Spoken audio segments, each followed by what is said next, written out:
Alrighty, welcome all those of you that have tuned in from home. We're back coming to you live from HOSS in the Royal Arcade Timaru.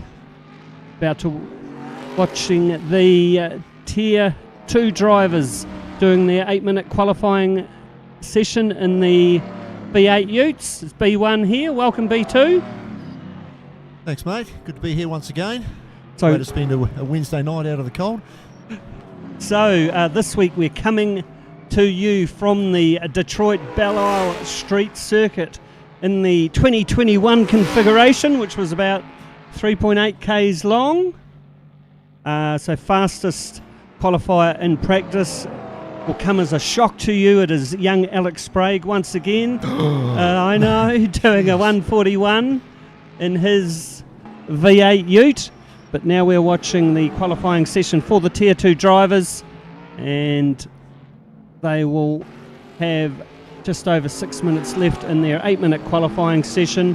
So this is a sprint round this week. We'll have 4 sprint races for each of the fields. So Tier 2 drivers out first, then they'll have a couple of skids around the track, and then we'll have a qualifying session for the Tier 1 drivers. Just in the pre-race chatter, most of the drivers think, B2, that there could be the odd incident this week since we're getting around a street circuit.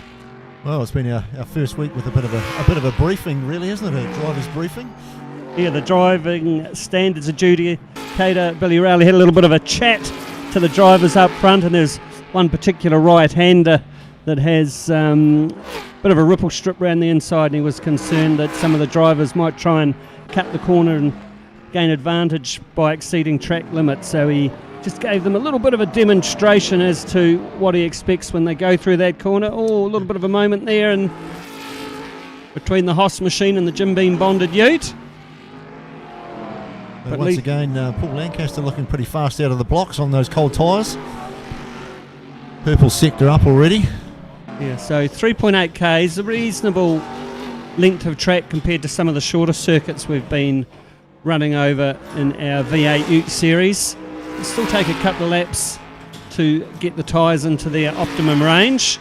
Just looking at some of the drivers around me, as B2's mentioned earlier, we do have the footprint of the Ute on the screen for the drivers, and it shows when their tyres are in the operating window. So it looks like they're sort of green turning to blue just as they come into the right temperature range. You can, of course, overheat the tyres as well, which allows the handling to go off. Oh, a little bit loose there in the new lawn Ute, but gathered it up. So that is the aforementioned Paul Lancaster on screen there at the moment, making his way around the circuit in the South Canterbury Removals Ute. So a 146.4, first shot in real anger. So there's the Kmart machine, Adam Belle piloting it. Number 15, Livery Holden, in tribute to Gregory Murphy. Paul Artu there in the Valvoline Holden. Oh, a little bit loose there. Paul Lancaster talking him up. Commentator's curse. Oh, manages to spin it round without causing too much carnage. So plenty of purple sectors starting to appear now, Brendan. Those the heat must be in those tyres. A couple of laps in. Yeah, so there's Dylan Dalrymple. He's been setting the standard really for the Tier 2 drivers this season in the Brembo machine. He is the man to catch at the moment. So let's see what he can do on a hot lap at the Detroit Belle circuit. So been going since about 1982. They raced there for a few years, including having Formula 1 cars in Detroit. And then they hang up the hat for a while and got it back out of mothballs. From 2013 to 2022, they were running the circuit in the format that we're watching this evening, the 3.8k format. But now they've made a couple of changes back out to 4Ks for the current layout of the circuit. So what can Dylan Dalrymple do? Sitting on a 146.9. Adam Belle's now topping the charts on a 146.3. Paul Lancaster 146.7. Oh, Dallas Redhead's done a 146.0. What's happening? The HOSS machine there is just going down the inside. The Inco, yeah. James Swaney has done a 147.3. 1.2 seconds behind fastest qualifier currently, Dallas Redhead. So they're just eyes on Adam Belle in the Kmart machine. Second fastest qualifier out of our 8-car field. Just under 2 minutes left to go in the first qualifying session this evening for the Tier 2 competitors. Purple sector up. First sector for Dylan Dalrymple, currently in P3. Only about 0.3, 0.4 of a second behind Dallas Redhead, time-wise. So let's see how he goes. Yes, and of course with the drivers talking about the potential carnage, qualifying on the front rows could be beneficial for you if you can keep out of everyone else's accident. Yeah, as we all know in the Tier 2, that first corner's always a bit of a lucky dip. Some of the drivers are a little bit optimistic, aren't they, on the first lap? And with a big circuit and only 8 competitors on it, there are plenty of opportunities to make a pass. They're just a little bit loose there for the number 15 Kmart machine of Adam Belle. He's trying to hunt down Dallas Redhead. 3/10 to make up to put himself in P1, but he's... Oh, Dylan Dalrymple though goes through in a 144.4. 2 purple sectors. Oh. Well, that's looking a bit sick, isn't it? Yeah. The so Gatorade machine, is it? Yeah. Yeah, it is. The Victoria Bitter machine.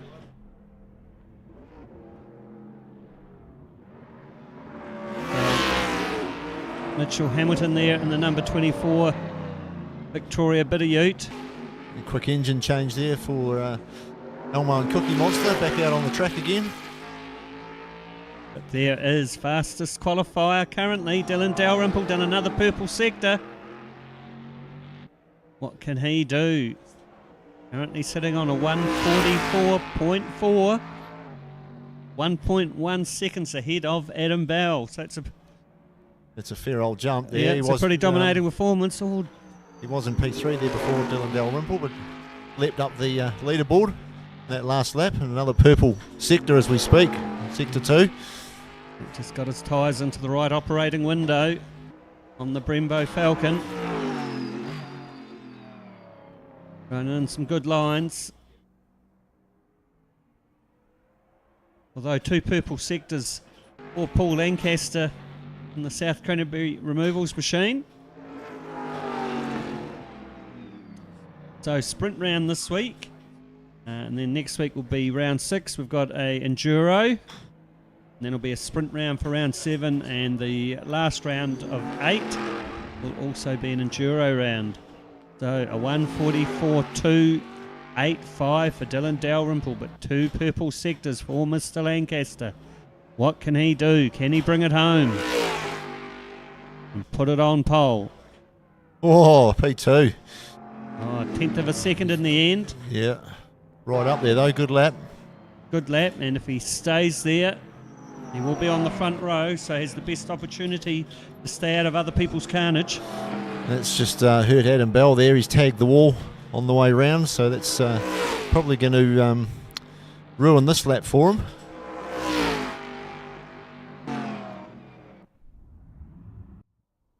So there we go. That's going to set the grid. Dylan Dalrymple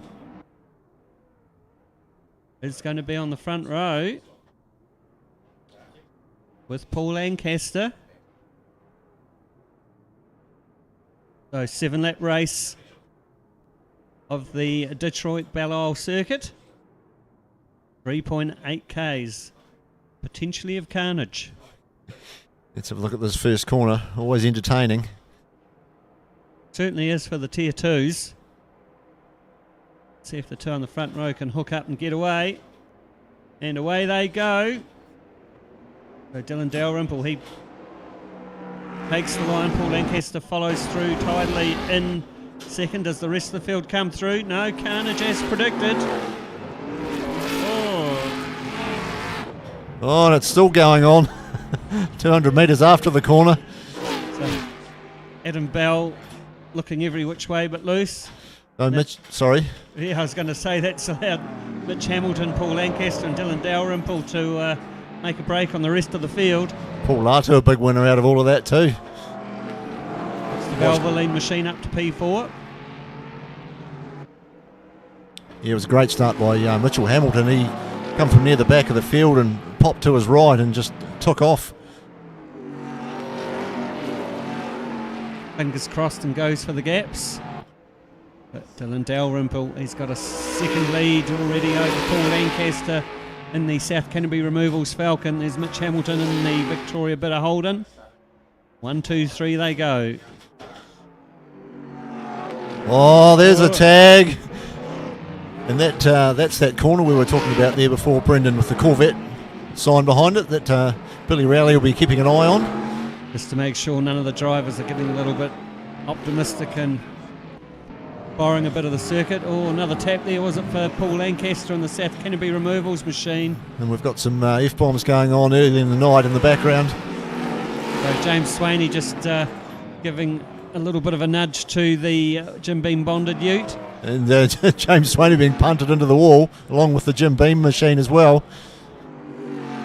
So who's that at the back there? Dallas Redhead looking left and right, trying to get past the Jim Beam bonded machine.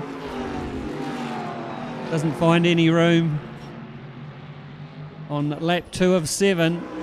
So Dylan Dalrymple crosses the line. Mitchell Hamilton, Paul Latu's done well to move up to P3. So there's poor Adam Belle. He was spun round like a merry-go-round on the first lap. Now he's trying to chase down Paul Latu up the road in the Valvoline Holden. So normally we're only sort of half a lap or maybe a lap in and they've sorted themselves out. We're in the second lap and they're still punting each other around. Yeah, it's going to give Billy Rowley plenty to think about at the end of the race. Driving standards adjudicator.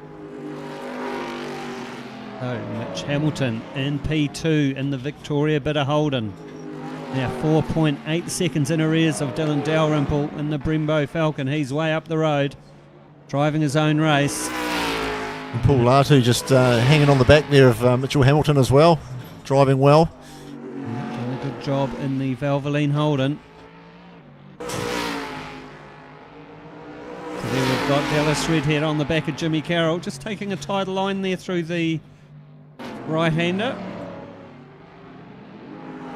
As James Swaney goes through out of shot in the HOSS machine. So there's a very slow exit through the corner there for Jimmy Carroll and the Jim Beam bonded Ford Falcon. And that's that corner we were talking about. Easy to distinguish with the big Corvette sign in the background. Hopefully he didn't put a wheel over the side or over the right-hand side of that ripple strip. So just driving a nice tight line there. Not giving Dallas Redhead a sniff of a gap to go through. So we've got a 1:44.8 for our front-running man, Dylan Dalrymple in the Brembo Falcon. Now we're just watching Dallas Redhead. Oh, takes the inside line. No, it moves back in behind Jimmy Carroll and the Jim Beam bonded machine. Just see if he has a dive here. He's up far enough. And he does, gets the pass done cleanly. Yeah, oh, Paul Lancaster. He had another moment in the South Canterbury Removals Falcon. Well, we won't know whether he was assisted or whether it was on his own. Yeah, so he was running P2. Now he's back to P7. Did have a fastest qualifying time early on in the session. Oh, we've got Jimmy Carroll's gone off on his own. Outbraked himself, gone down the runoff road. Manages to select reverse, and luckily had no one right on his tail to give him further assistance forward.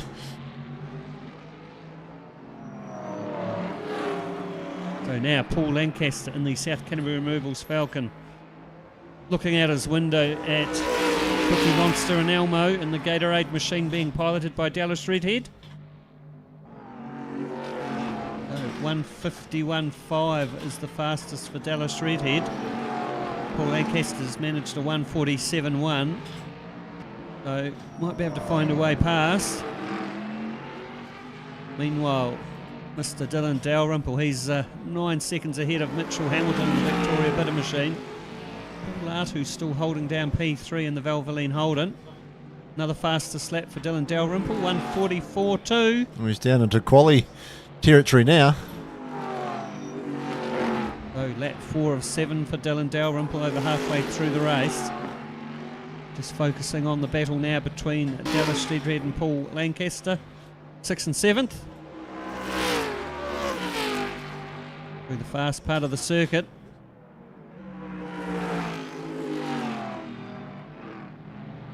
Paul Lancaster using all the road a little bit more. Someone's obviously kicked up a bit of grass in there, the track covered in grass. We saw as they went past there all spraying off the rear tyres.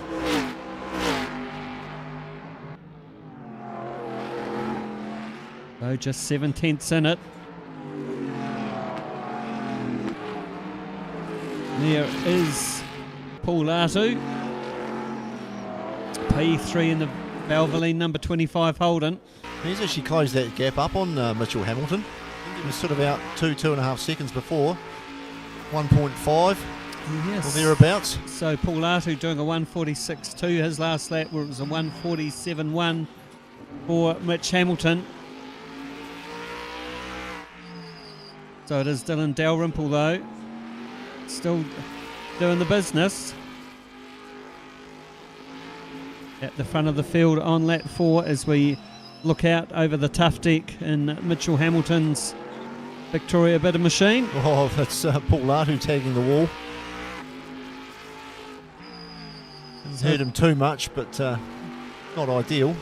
Not Pretty tight ideal. through here. And he's got Adam Bell's not that far down the road either in the Kmart machine, so Paul Artu does something that costs him a bit of time. It's going to cost him a position. And it looks like Paul Lancaster's had another moment too. Back now in 8th position, dropped the spot there. Jimmy Carroll into 7th. Nice wee drift there from Mitchell Hamilton coming through the left-hander in the Victoria Bitter Holden. Down the straight he goes at the Detroit Belle Street Circuit. And you can see James Swaney in the background there. A little way behind, the 7 seconds or so. So Mitchell Hamilton using all the circuit a little bit more there. Just unsettled the ute but gathered it up.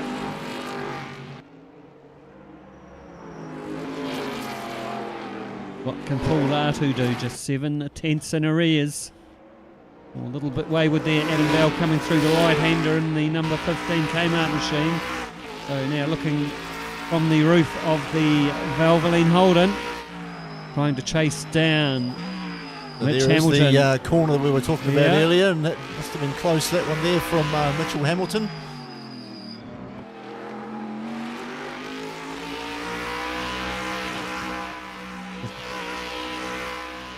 Good view that, looking to the back of Mitchell Hamilton's ute. She tags Oh. the wall, and Paul Artu then follows suit. Yeah, Adam Bell might have had a moment too there. He was well off the racing line on the inside of the circuit in the Kmart Holden. But Paul Artu still trying to hunt down P2 Mitchell Hamilton in the Victoria Bitter Machine. So I must say the crowd doesn't look very excited there, B2. No, the old Americans obviously having enough Budweiser. Really get things cranking, not like our Czech friends down in their vodkas. Yeah, going through the zoo when we were racing in the Czech Republic earlier on for our V8 Ute series. They were providing plenty of entertainment. So, long way back from P4 Adam Bell to Dallas Redhead. And then Paul Lancaster, he's a good 12 seconds in arrears of Jimmy Carroll now in the Jim Beam bonded machine, but there is the race leader on lap 6 out of 7 for the Brembo Falcon. So just eased off a little bit, was into the low 144s, now he's doing a 145.4. Just having a bit of fun out there at the moment, I think. Getting the tail out. Yeah, just needs to get it to the end and bag the points. Oh.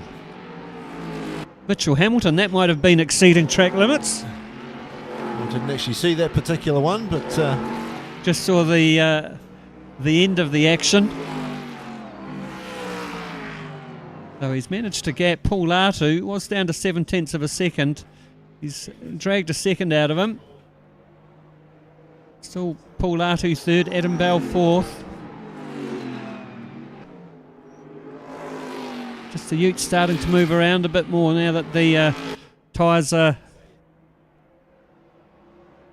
a bit further through their life cycle. You're just looking around, doesn't look like anyone's really cooked their tyres too much. No, so James Swaney and the HOSS machine must have had a moment on that lap, doing a 2:05. So, race leader Dylan Dalrymple, he's on his last lap, 12 seconds up the road from Mitchell Hamilton. Put it on pole, he's driven away from the field. Maybe we need to have a relegation race or something, well, at the promotion relegation, kind of like the football. Making it look easy is Dylan Dalrymple in the Brembo Ford Falcon Ute. Here we go, he takes a much more gentlemanly line through the Corvette curve. Yeah, nice and smooth, making it look easy really, isn't he? Yeah, so did a 1:44.6 on his sixth lap of the circuit this evening. Down the straight he goes. Now out to 13-second lead over Mitch Hamilton and the Victoria bidder Holden.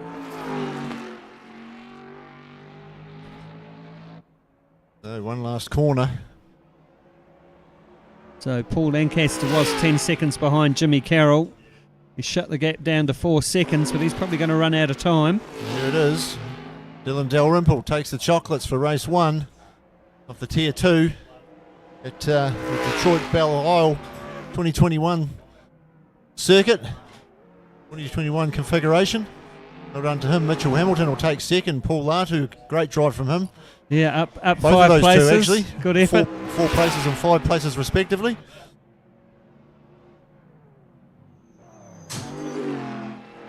So Adam Belle, he's going to be fourth. There does go James Swaney and the HOSS machine. Now Paul Lancaster trying to hunt down Jimmy Carroll on the last lap. Got the gap down to less than a second. Oh, he might make something happen. Oh, a little bit loose there coming along the short straight. Paul Lancaster gathers it up. Yeah, he might have just cooked his chance then.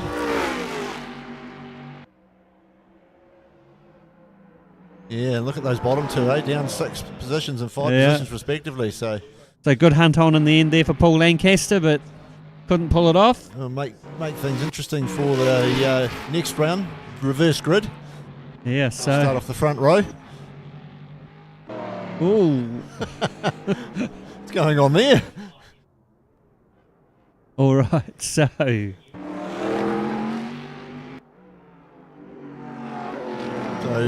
Billy Rowley, driving standards adjudicator, just reviewing some of the footage here to see whether he's going to be dishing out any penalties.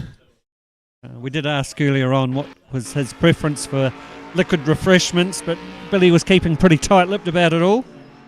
Well, there was a Craig Beard signed magnum of champagne offered. All right, so I think that might have been some assistance for Mr. Paul Lancaster there to avoid the racing line.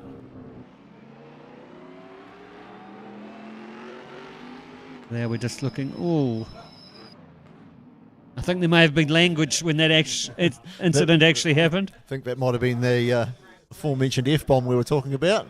Anyway, looks like we're going to be lining up once again, reverse grid. Paul Lancaster, Jimmy Carroll on the front row. So can the pace setter for Tier 2, Dylan Dalrymple, can he come from the back of the field in the Brembo Falcon? Let's see how this plays out. Race 2 for the Tier 2 drivers, reverse grid, with Paul Lancaster, Jimmy Carroll on the front row. Got lights. And we are racing.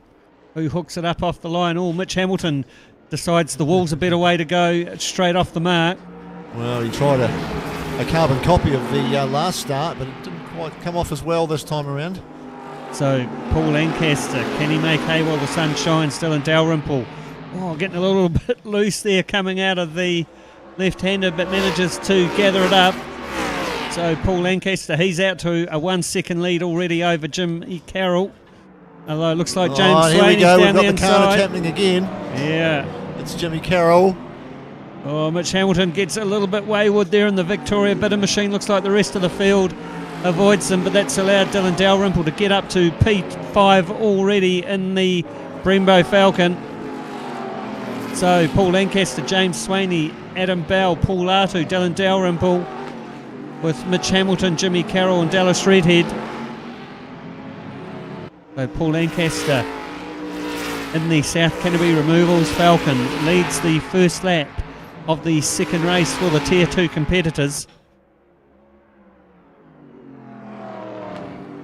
James Swaney's got the HOSS machine up to P2. So that might have been track limits there for Mitch Hamilton and the Victoria Bitter machine. Our driving standards adjudicators watching on intently. He's going to have to get himself a notepad, I think. Yeah. Can you remember all that, Billy? So, Mitch Hamilton on the back of Dylan Dalrymple as they head down the straight. A little bit of weaving going on. So Dylan's got Paul Artu just up the road in front of him in the Valvoline machine. Mitch Hamilton might need to make sure he doesn't give the Brembo Falcon a little bit of a tap as they come in under braking. It's very close. And the short start finish straight they go. Paul Lancaster leads them over the line at the end of lap 1 with James Swaney and Adam Bell second and third. Just starting to bunch up a little. From the two at the back there, Dallas Redhead and Jimmy Carroll after that early incident. So here we go, 3 wide into the braking zone. Mitch Hamilton down the inside of Paul And Artu. it's all turned to custard on them. Certainly has. Might be another interesting incident for Billy to have a look at the end of the race. So that's Mitch Hamilton now back in P6. He tried to go down the inside and get 2 positions at once, but a little bit wayward, didn't make it stick. And Mitchell Hamilton with his aggressive driving hat on tonight. Certainly has. So behind them we've got Jimmy Carroll and Dallas Redhead sitting in 7th and 8th. But Paul Lancaster in the South Canterbury Removals machine in P1 with James Swaney in the HOSS machine, P2. Adam Bell supported by Kmart, he's running in P3 in the number 15 Holden. Just watching all the action though with Latu, Dalrymple and Mitch Hamilton. He's just getting a little bit aggressive there on the loud pedal.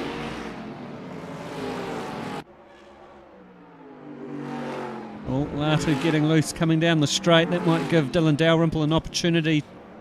Yeah, watch for him to get up on the back bumper and maybe make a dive down a corner or 2 from here. Here we go. Can Dylan make anything happen down the inside? Oh, Mitch Correct Hamilton side might of the come track. through. Mitchell Hamilton. Oh, it's oh, jeez. What's going on? So Jimmy Carroll, Dallas Redhead do a very good sneak through there. Yeah, they're not ones to turn down a written invitation. No. Oh, We've got Dalrymple again, just straight ahead and into the wall. Saying hello to that Cadillac sign. he certainly was. So Dallas Redhead, Jimmy Carroll, they've inherited 4th and 5th place. And they'll be thinking all their Christmases have come at once after that early incident. Certainly will. And there's Adam Bell. He's trying to get round the HOSS machine. So through the Corvette curve he goes. They're running through the tight part of the circuit. Not much for a passing opportunity through here. Just needs to sit on the bumper and get a good run. And all this will work in favour of Paul Lancaster. Oh, look at that. There we go. Very much so. So Buy him a little bit more time. yeah, so Paul Lancaster's managed to pull out a 3-second lead over these two that are squabbling over second place, James Swaney and Adam Belle. Well, I wonder whether Paul's just had a little moment, because his lead was out to sort of 7 or 8 seconds earlier on. Anyway, if he has, he's doing all right now. 1:45.5. There's Paul Lancaster in the South Canterbury Removals Falcon. So James Swaney goes through on a 1:47, 1:45.9 for Adam Belle in third place in the Kmart machine. And we're looking back down the road, we can see Dallas Redhead just coming into shot in the Gatorade Ute. Adam Belle had to take the foot out of it there, very loose coming through the right-hander. That's taken the pressure off James Swaney in the HOSS Falcon. And that little battle just bought Paul Lancaster a couple of seconds. Certainly did. Paul Lancaster's on lap 4 of 7 in the reverse grid race for the Tier 2 competitors.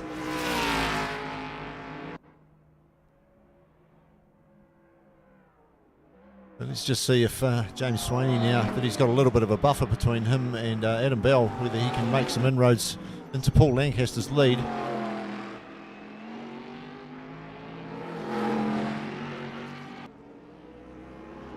Keep an eye on that time between the two. Holding reasonably steady at the moment.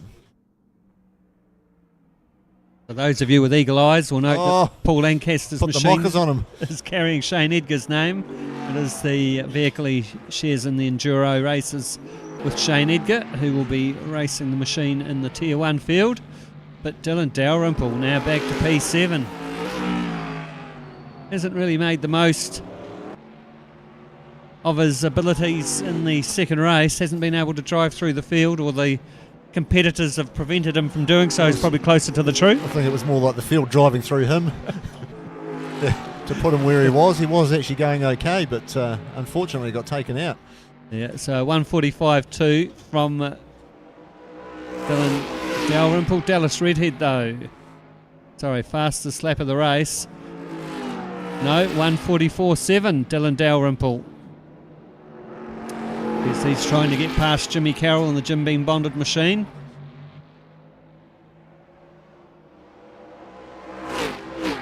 So Mitch Hamilton, he's 16 seconds in arrears of this battle for 6th and 7th.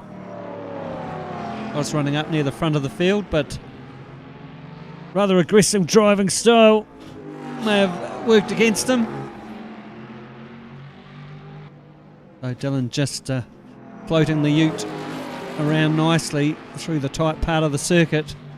He'll just put himself right up onto the back bumper of Jimmy Carroll, and Jimmy Carroll's done it all on his own. That's saved Dylan Dalrymple a bit of a job there. Yeah, that pushes Jimmy Carroll back to P7 in the Jim Beam bonded machine. So Paul Artu running P5 in the Valvoline Holden.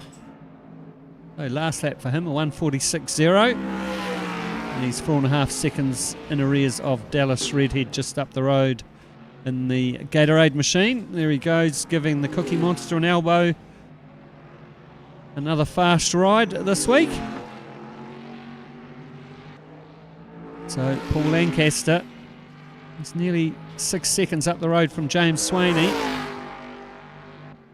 On lap 6 of 7 for the second race this evening for the Tier 2 competitors.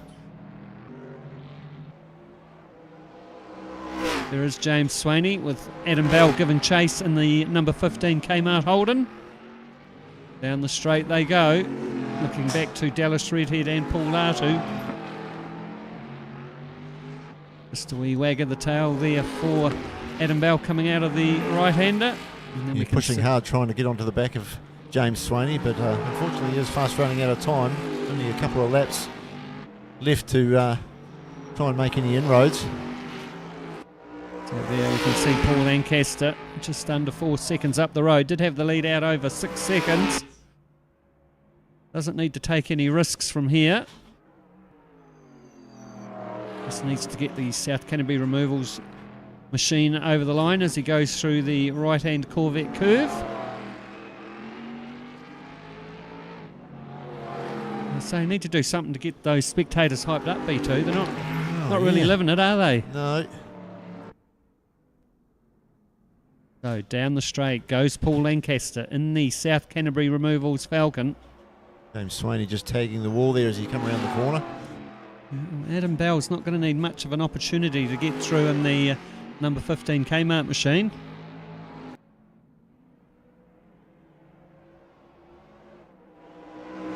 One, two, three in the same shot. So Paul Lancaster goes down the short start finish straight here at the Detroit Belle circuit. 2 start laps, 7 of 7 for the Tier 2 competitors. Did a 1:48.0 that time, so just eased off a wee bit there, B2. Yeah, it looks like Mitchell Hamilton's as a DNF in this race. Decided he's had enough for all that carnage earlier in the race. So Dylan Dalrymple, fastest lap on a 1:44.3. Got himself up to P6, but he's got 4 seconds to hunt down Paul Latu. All on the last lap. So race leader Paul Lancaster in the South Canterbury removals Falcon. You're just keeping that lead consistent at around 4.5 seconds. Yeah. Just holding James Swaney at bay quite nicely. Yeah, doesn't need to take any risks. Try and bag the points. Through the Corvette curve he goes.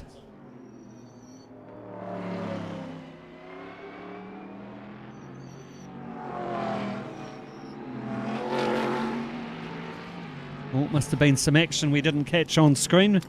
Yeah. A little bit of colourful language coming out of the background there. Something going on in the background.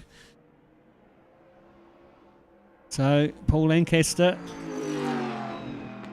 Only a couple of corners left to go in the South Canterbury removals Falcon. We're looking forward to bagging some good points. Oh, once again, James Swaney getting a little bit loose there in the HOSS machine. Yeah, Adam Bell as well. There we go. Race win goes to Paul Lancaster. James Swaney goes through in second, Adam Bell third. Must be some more action going on out of shot. I think it was James Swaney just drilling it into the fence over the finish line. Yeah, Paul Lancaster will be happy with that after the effort in the last race. He didn't come out too well, unfortunately. So Dylan Dalrymple, that's got to be one of his races of the season, I'd imagine. I would think so. I think, yeah. Back there in the Brembo machine. So Billy Rowley might have a bit of reviewing to do here. Yeah, he goes through his notebook.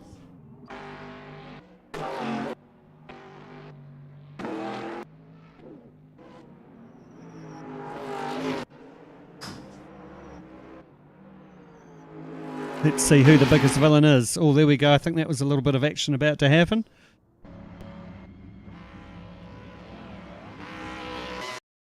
There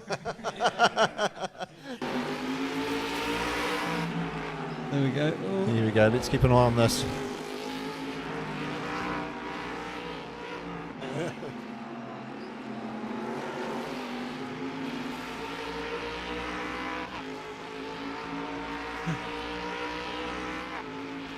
So here we go, down the straight. Looking at the back of Mitch Hamilton's Victoria, bit of holding. Oh. Oh.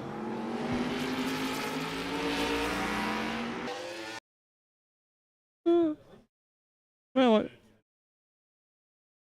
that was all right. So I don't think Mitch Hamilton did anything too wrong in that shot. Not that particular time. Yeah, it's just, give it time, he's saying. That's right. Keep watching, keep watching.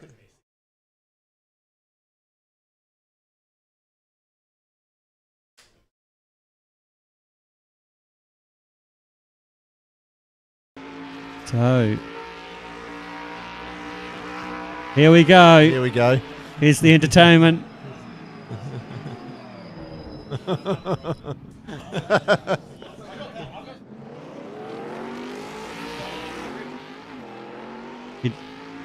To be fair, he did redress in that little bit of action. Was it a conscious redress though?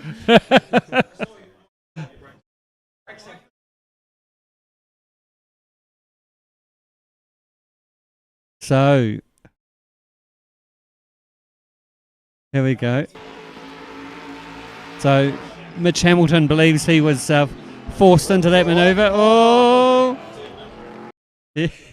Yeah, did Paul Artu tend in on him, or did Mitch Hamilton move out to the left? Well, what does Mr. Rowley think of that? Here we go, we're reviewing again. How far up the inside was he? Oh, he's not halfway, not up past the B pillar.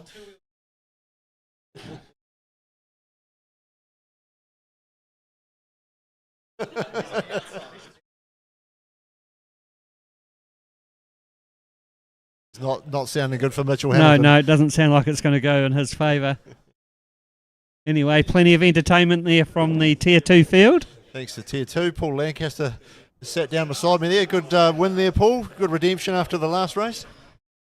Yeah, I felt a bit robbed there. Is there any penalties, Billy, or am I good? Should have another look at race 1, I reckon. What was in the first race? Yes, he certainly does. Yeah, we thought that poor Billy Rowley's memory was going to be a bit stretched. I'll tell you that. Never mind. It's the way it goes. But a nice sweet track though, Belle Isle. And the island just out of Detroit, 840 acres. No wonder, I bet you've done your homework, Brendan, this week, have you? Well, we were looking to see who the fastest lap was, but unfortunately the layout of the circuit's changed that often over the years. The length's gone from about 2.4 Ks out to over 4 Ks. We're currently running on a 3.8 K circuit in the 2021 layout. However, they have extended the track once again. Have you told them about Had Formula One there, IMSA, IndyCar. No, but a very nice sweet track, and doesn't take long to get into it. But the walls are pretty unforgiving. You can sort of use them to your advantage a wee bit, but as suggested, lots of chaos going on there. Okay, so Billy Rowley just running through the Tier 1 drivers with the penalties on offer tonight with the curbs. Must have a couple of wheels on the track or at least halfway up the curb. Can't be inside it. Just the basic gist. There'll be some leeway, obviously, if you're 2 wide, 3 wide. Racing instant.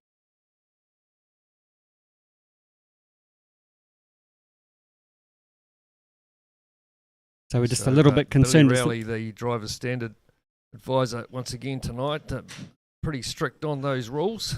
There are quite a few curbs here that you can ride over. You just want to be not going over that threshold, getting the full wheels inside that curb. We don't want to name names, but we think there might have been a certain green Holden that was using all of the circuit and some at one of the earlier races. That's right. However, Tier 1 drivers are strapped into their machines. Belle Isle, just not too far out of Detroit, its own little island. 840 acres, and I guess a large chunk of that's taken up with the racetrack. So here they come, the Tier 1 drivers. Of course, the man to beat Alex Sprague, the young fella, 16 years of age. He's Braden Carroll, last year's Tier 2 champion, and makes a step up to Tier 1 this season. Good to see Shane Edgar back this week I should say, after sitting out last week. Goes out Alex Sprague there in the Milwaukee number 56. Look to see big things come from him. So talking about lap records here, Brendan, I see that the lap record at Monaco set in qualifying, which is a bit out of the ordinary. I thought a lap record had to be under race conditions. Well, I know in Formula One now. Oh, straight away, Morgan Dorr on cold tyres, straight into the tyre bundle. In Formula One, they talk about lap records and fastest laps. But of course, at Monaco, the races really won on the Saturday for qualifying, and not a lot happened over the field. Liam Lawson did a very good team job at allowing. That's right. And look at the Mercedes. They got sick of being in the train, so cut the chicane, got the 10-second penalty, but I think it paid off in the end for them, even though they didn't score any points. But if you look at the size of the Formula One cars these days, they are huge. Right. Was watching some footage at Goodwood earlier this year, and it was Bruno Senna driving out on Senna's Lotus that Alton had the first Formula One win 40 years ago. They were celebrating the anniversary, and it was amazing how much smaller the Much older shorter. Lotus I think Formula they're One about cars. 6.5, 7 metres just about from top, end to end. Pretty long. Pretty long. Anyway, we're watching the big Falcons and Holden's. Nick McPherson already into the wall. Oh, and Dylan Dalrymple was taking such good care of that Ute too, to hand it over. That's right. We had a bit of green paint on the inside of it too, I think, last race. There's Alex Sprague on screen. On 3 purple sectors, a 151, but we'll see those times come down.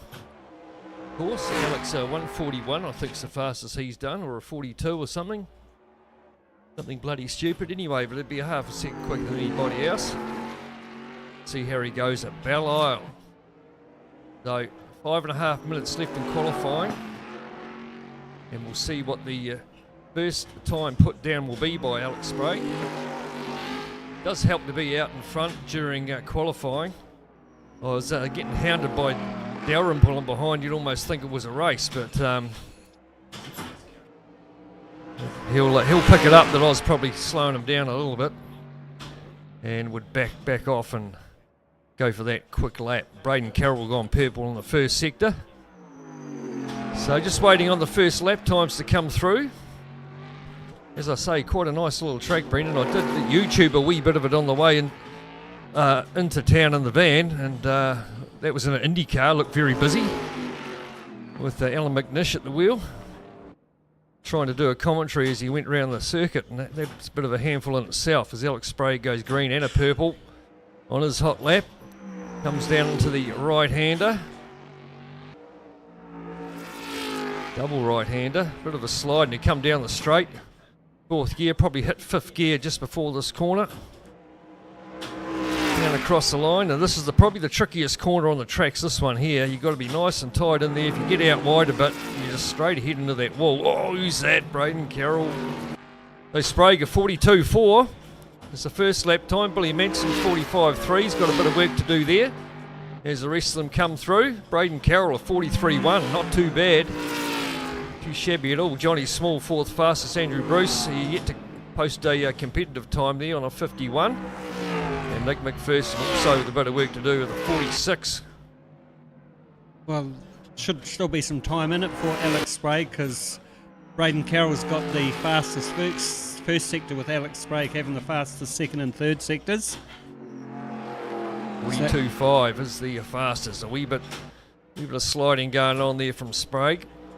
On board with him now as we head down the straight. And it was left-hander, and then she's down to about, I was going down to second here, then I thought, well, third's probably better. And if you take a wee bit of curve here, you can carry a lot of speed there, point at that sign, and then down to probably second just through this first corner, then a bit of power into third.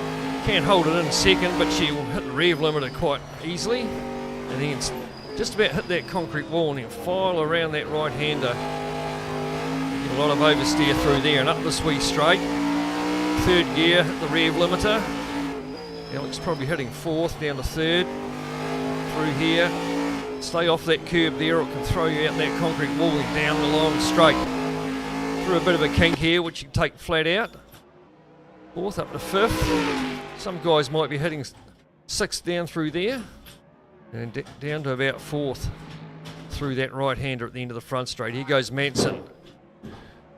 So a bit of an F-bomb coming from over the back shoulder of Shane Edgar as he puts himself into the wall.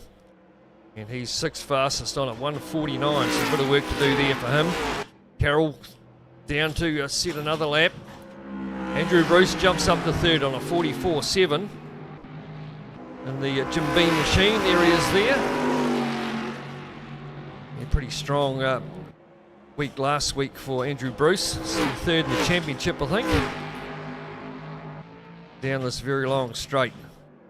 5th gear, down to 2nd, then through this right-hander. Careful not to get four wheels out over there. Then up to third. Throw her in here. A wee bit of curb there. Then the left-right combination through the middle of the track here. Left, then a hard right. And then down the straight you go.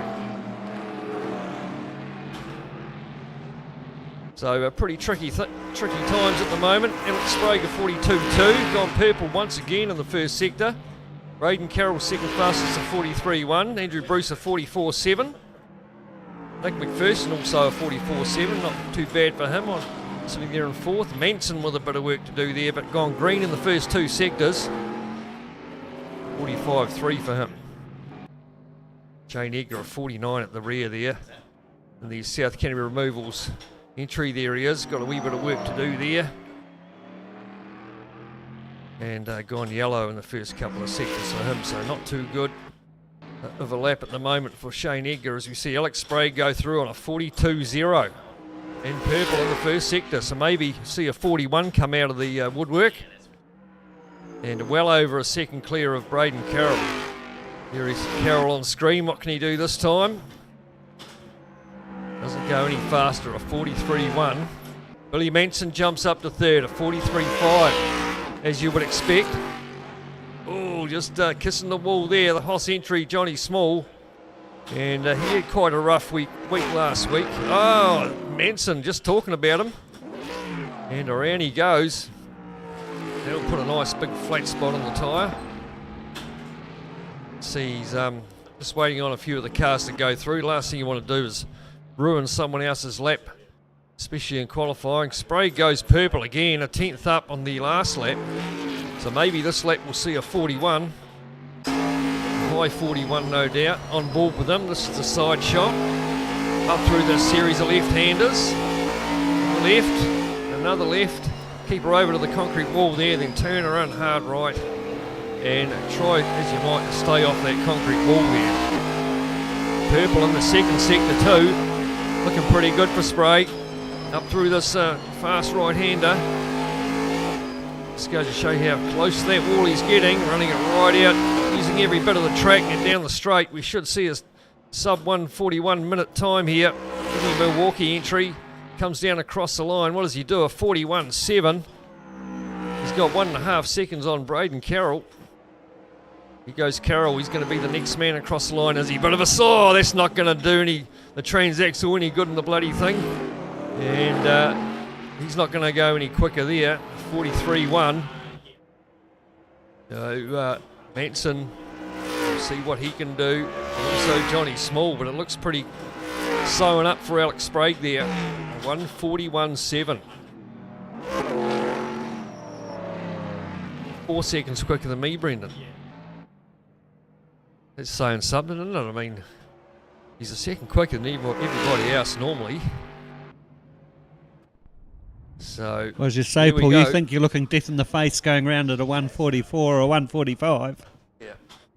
And then he pulls out a 141. Alrighty, so be 7 laps for the Tier 1 field with Alex Sprague on pole as expected. Braden Carroll beside him. And it should be Billy Manson on third.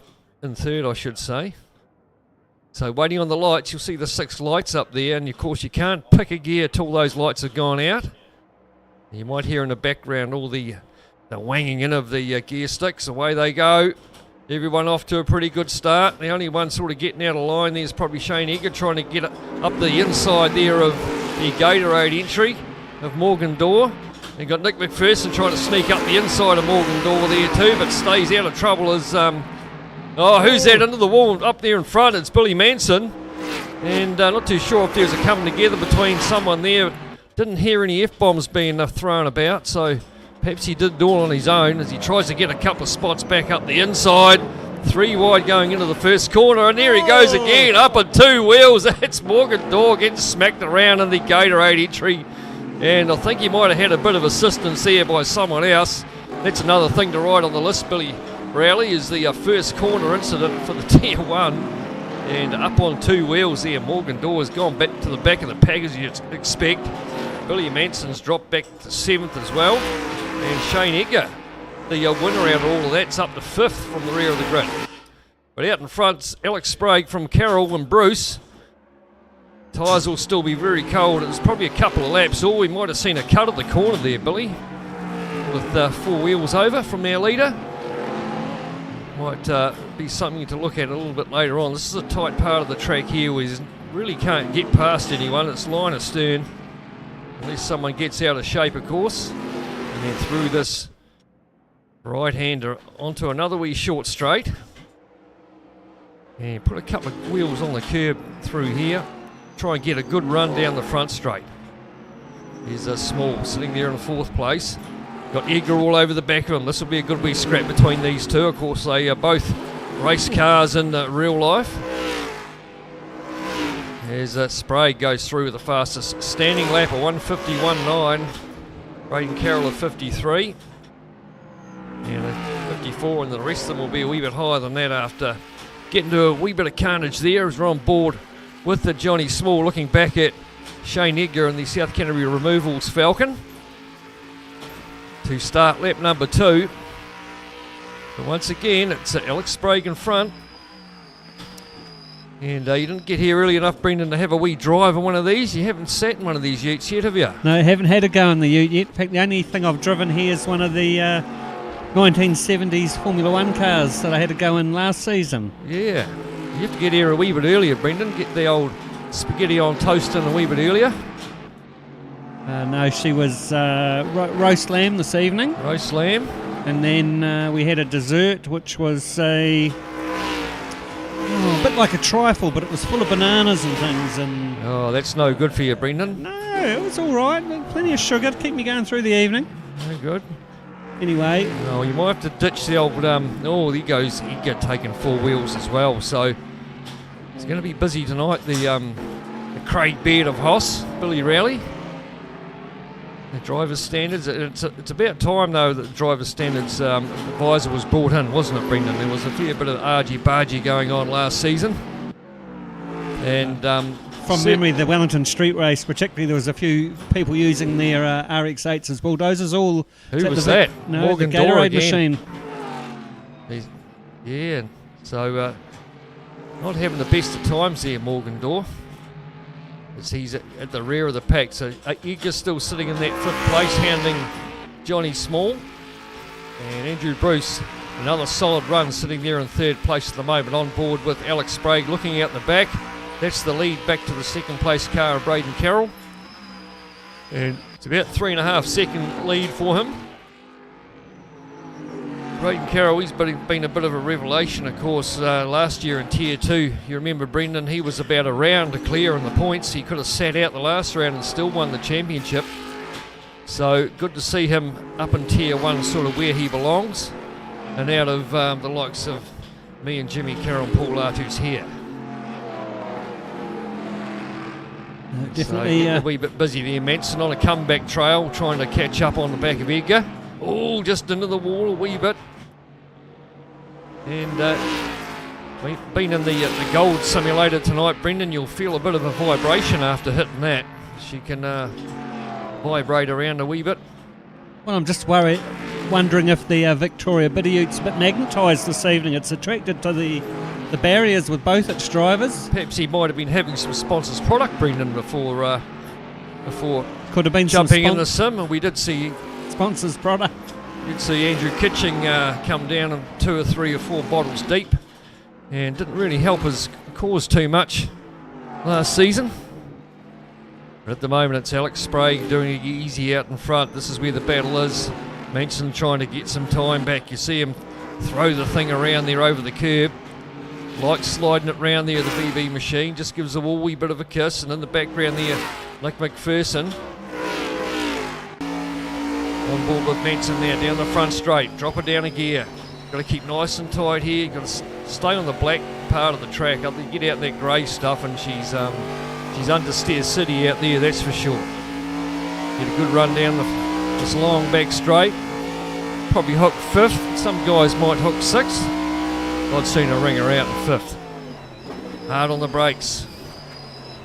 This is where he got in trouble last time. Wee bit of a kick out in the rear there from Edgar. Great on-board shots, the VB Holden, Billy Manson.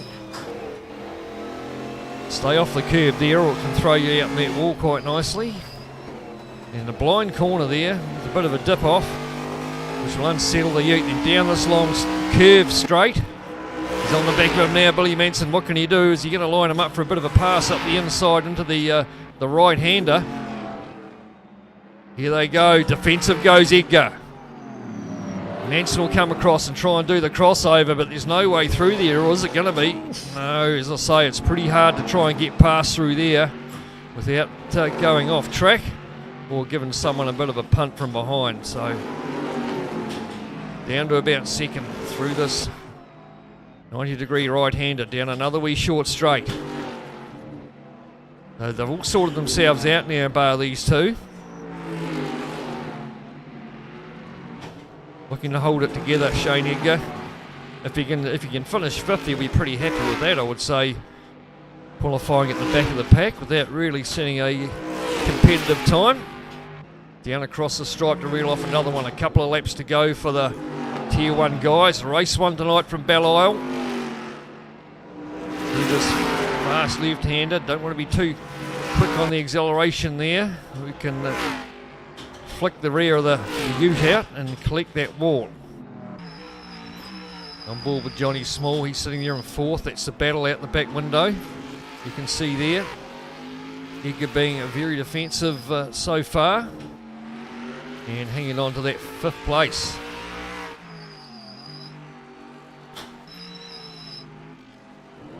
To tell us a bit more about Belle, Brendan, you've no doubt been looking up Mr. Wikipedia tonight. When was the track first built? Oh, look at this. Oh, was that Edgar having a bit of a moment and might have got a tap there from Manson, but Manson up the inside and he might have the run into the right-hander under brakes. Let's see if Edgar goes defensive, but I don't think he's far enough in front. Looks like Manson's going to get the job done, and now Edgar loses it. Round he goes, and through goes McPherson. And that's what can happen if you're looking in the mirrors or seeing where the dude is beside you. It just puts you off the racing line and out in that grey stuff, and she's all over. So first used 1982, Paul. It's had about 4 layout changes over the years. Currently at over 4Ks, but we're running in the earlier guise of the circuit, which was used up until 2022 in a 3.8K configuration. Alex Sprague now doing a 41.3, plenty of clear air. He's 8 seconds up the road from Braden Carroll and making the most of having no one harassing him in the mirrors. Yeah, he's doing it pretty easy out in front there, a 41.3. That's almost 2 seconds faster than anyone else has gone. Here's Andrew Bruce sitting there in third place. Carroll comfortable second at the moment. And just staying out of trouble. There's probably not much he can do about Alex Sprague out in front. He's just kissing that wall. That's what can happen. Sometimes it can work to your advantage, Brendan, if you've got a bit of a slide going on, a bit of a tap can straighten you up. And other times not so much. Here goes the race leader, Alex Sprague, in the Milwaukee number 56. Must have had a bit of an issue there. He's gone yellow in the first 2 sectors. Trying to change the CD perhaps. On lap 6 of 7 for race leader Alex Sprague in the 54 Milwaukee Ford Falcon. Yes, he'll come round to get the last lap board this time, Alex Sprague. Championship leader. And be last lap. You see come up on the top of the screen. Leader is on the final lap. On top of the screen, I should say. And he's just in a world of his own out there, just driving that thing on the rear wheels. And look in the background there, Carroll not even in shot. There's Carroll there, just coming around onto the front straight. He just about got that big long straight advantage. Out to 9 seconds, I think, the gap there for Alex Sprague. So he's getting over a second a lap on Braden Carroll. Andrew Bruce still hanging on to third. Manson, he's got Johnny Small up in front to try and catch, but on the last lap he's really pushing shit uphill, really, to get on the back of Johnny Small. In fact, he'll be wishing for a bit of a mistake there from him, as will Nick McPherson, tucked in behind Billy Manson. Well, that's it. Billy Manson's probably got more to worry about, with Nick McPherson only being just over a second out of his rear view mirrors as they head round the last lap. Short of a mistake from Johnny Small, he's not going to get P4 anytime soon. Yeah, Johnny Small had the old hand grenade week last week, had some good starting positions, but was involved in a couple of wee melees and was down in the points for the round, that's for sure. Here comes the race leader down the straight for the last time. Checkered flag is out. Gone purple in the first sector, just to give the old middle finger to everybody else as he comes down and gets the checkered flag. Alex Sprague, great win, 41.9 in that last lap, maximum points. Here comes Braden Carroll in the Kmart number 15, a nice solid drive from him. And we'll take a second place. And then Andrew Bruce, another solid drive from him. And the Jim Beam Falcon. Not too far behind Johnny Small. In fact, they're all pretty close together, those guys. Second or so between them, and good result from Nick McPherson in 6th place. And Morgan Dorr, he was in troubles earlier on, as was, well, Shane Edgar. His troubles didn't happen till a wee bit later on with Billy Manson, but he's going to come through in 8th place. A couple of 8th placings tonight for the South Canterbury Removals Ute, but he'll start on pole for the next one. Yeah, so might be a couple of incidents there for our driving standards adjudicator Billy Rowley to review. There's definitely a couple in there, plus a few right in those curbs. Just looking at the replay now of the race. Oh, who was that? Giving it to someone. It might have been Johnny Small giving. Just have a look at that. Johnny Small and Billy Manson. She started on the inside and come across. And, I would have thought that Johnny would have given him a wee bit more room on that right-hand side, but he followed him across and gave him another whack on the left-hand side as well. Here we go. Oh, up the inside, four wheels up indeed, Morgan Dorr. And then it's when he went up on the 2 wheels and got collected there from the 2 or 3 of them. I still reckon we should show some panel damage on these things. It'd be quite good. Well, I think in that shot, Morgan Dorr really set it off on his own when he cut the right-hand corner, moved to the outside and got in everyone else's way. Yeah. Cold tyres on the first lap, down at a 90-degree right-hander at the end of a long straight. It's just asking for trouble.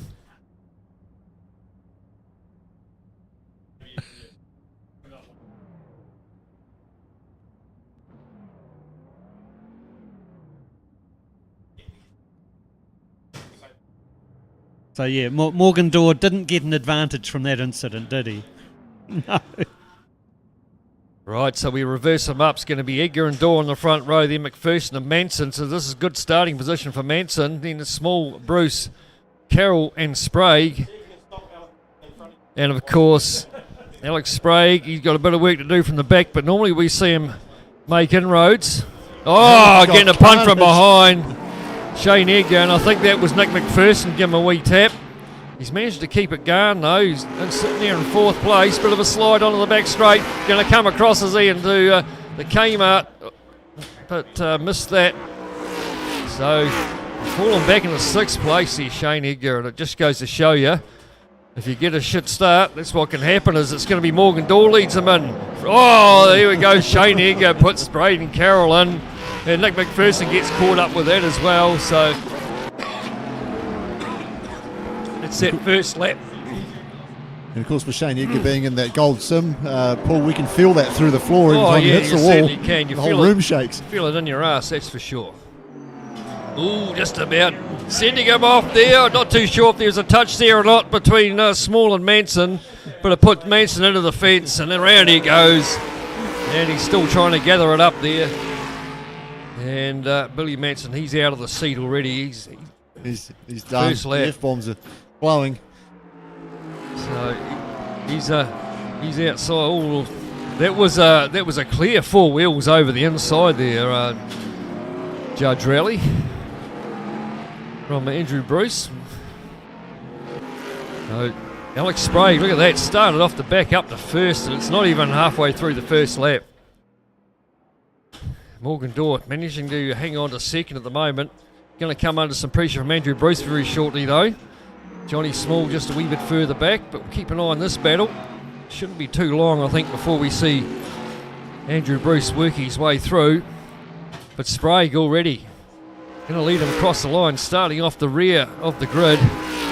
And had it pretty easy there. Didn't see where he got through, but obviously the 3 cars got held up in that first corner as Andrew Bruce all over the back of Morgan Dorr now as they start the second lap. Tyres will still be a wee bit cool as we have a look on the monitors, the different temperatures on the cars. Some left sides look good, the right sides not so much, and others it's the front tyres that are still cold as he dives up the inside there, might just hold it together. That might be a hold up there by Andrew Bruce, but in the end he's lost a couple of spots as Johnny Small makes hay while the sun shines, and it makes up 2 spots there in the HOSS black and gold entry. He give it a go, sort of just overshot it. Morgan Dorr had to slow down to not have any contact as they head down the straight. What can happen this time? Andrew Bruce got that tight inside line. Looks like he's going to get Morgan Dorr as he's out in the boondocks here on the left-hand side for some reason. We did clip the wall on the way through that previous corner, Paul. I think that's what might have sent him out that way. Oh, there's another 4 wheels across the ripple strip, eh? Oh, I don't know about that. If that was me, I'd be... Billy Rowley might have to look at a bigger TV, I think. He's not Through the right-hander they go. Look at the lead that Alex Sprague's got already. Johnny Small up to second. But he's got a mirror full of Andrew Bruce in the Jim Beam machine. Morgan Dorr goes a wee bit wide, just keeps it off the wall. Andrew Bruce just gives her a wee tap on the way through. And already Alex Sprague's gone through to complete that lap, so he's a mile ahead, not even in shot in fact. And look at the battle in the background. Who's this? Is it Nick McPherson and Braden Carroll? Coming up on Morgan Dorr. Oh, into the wall goes Carroll in the Kmart Ute. And loses a wee bit of momentum there, but still got a pretty good run as they head down to the heavy braking zone. Pulls out for a look, but he's nowhere near close enough to force any sort of move. Through the right hand, 90 degree up a wee straight into another 90. Very close there to a lot of these guys really pushing the limits with their 4 wheels on these curbs. Up through the tightest part of the track up through here. Well, one of the tightest parts. It's all bloody tight really. And look at that, Johnny Small just clearing away from Andrew Bruce. He must have had a bit of a moment there. Sitting in 3rd place again. Down through the right hander. Gonna try and keep a lot of speed on through here. Sharing the Jim Beam ride with Jimmy Carroll this season is Andrew Bruce. Braden Carroll now all over the back of Nick McPherson. He is, isn't he? He's making Nick look in those mirrors a fair bit. Just got to wait for a wee mistake, and that's all it's going to take if you've got the momentum going. That's allowed Morgan Dorr just to open up a little gap there in front of McPherson. Oh, McPherson with a bit of a slide, and Alex Sprague. Oh, and again, 2 of them. Left hand front, clean into the barriers, and that should allow Braden Carroll to get up the inside down the front straight. Although Carroll will have a tight line through this corner at the end of the through here, you've got to be very, very tight there. And has got the job done. Although he's got out of shape a little bit. Perhaps McPherson might come back at him. Tries and gets a bit of a toe down the back straight, down towards the 90 degree right hander. Hardest braking zone on the tracks right here. Oh, that was pretty close. Some of these guys really forcing the limits there. But to forget about the leader once again, he's gone. Alex Sprague. That's Johnny Small. having his best run for a couple of weeks, Brendan. Yeah, driving well up there in second. Like you say, I don't think he's got much of a hope of catching Alex Sprague, but holding Andrew Bruce off for the time being quite nicely. You can see Andrew Bruce in the background there, a couple of seconds behind. Yeah, he's actually pulling away from Andrew Bruce.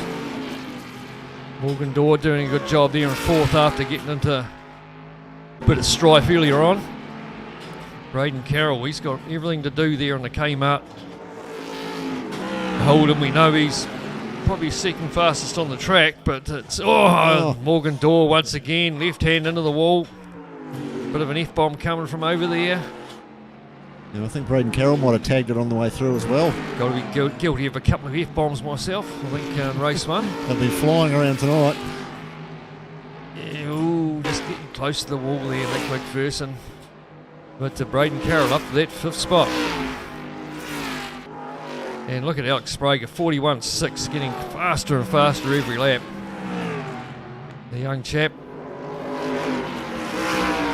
And Carroll now, he's got Morgan Dorr in his sights. Got a couple of Muppets on the back of that, tailgate. And he'll be thinking, that's right, a couple of Muppets around him.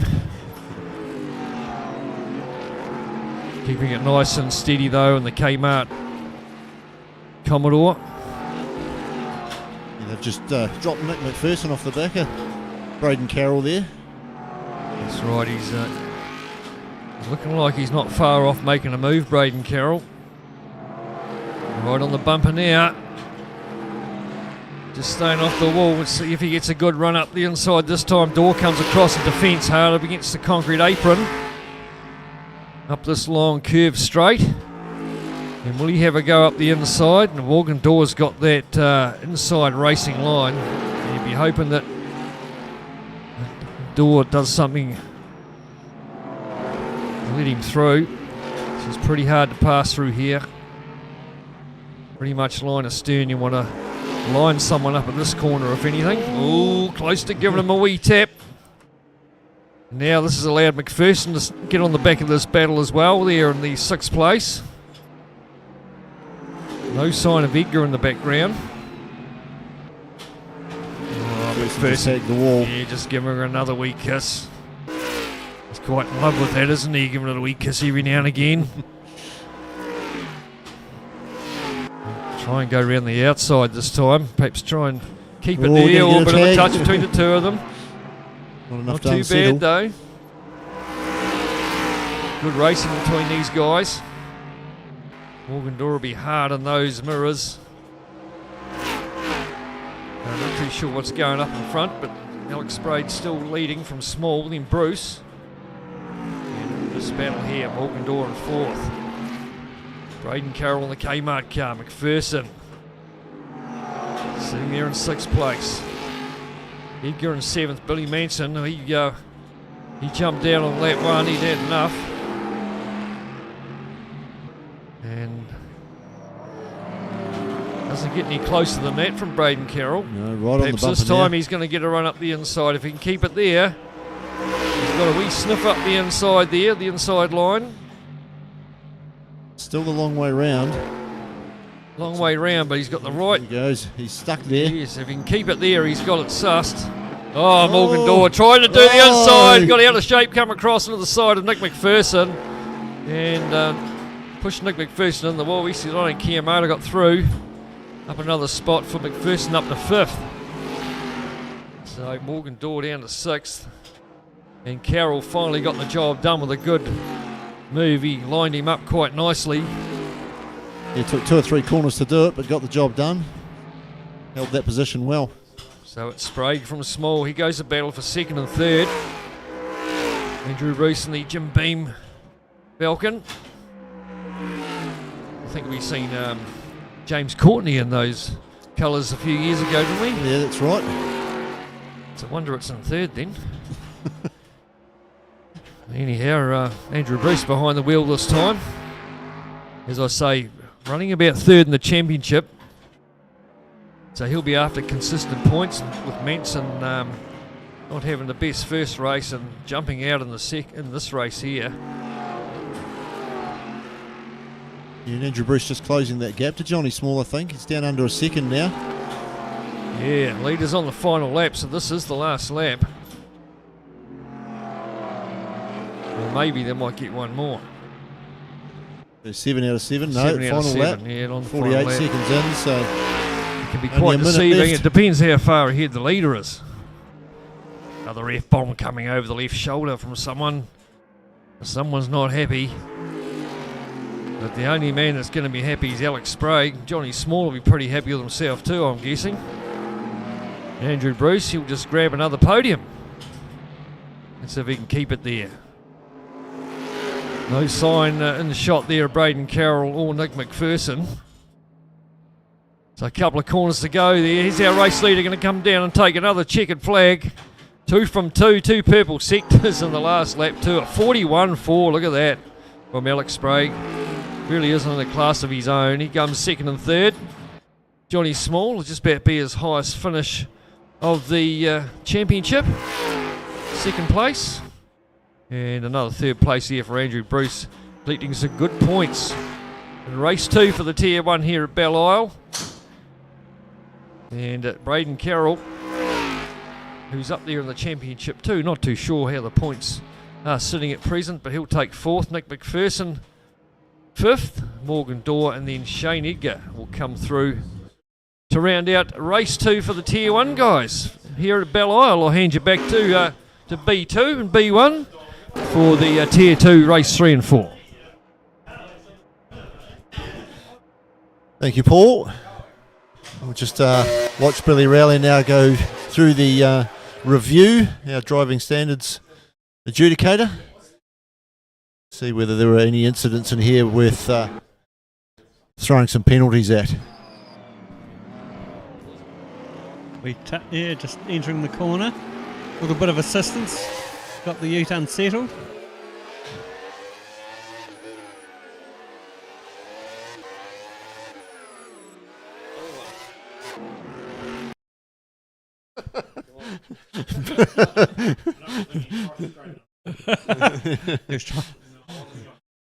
Billy Rowley's got his head in his hands.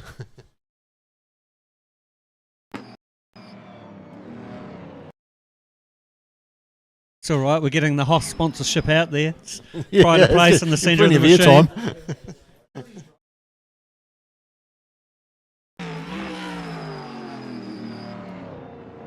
airtime. Tap and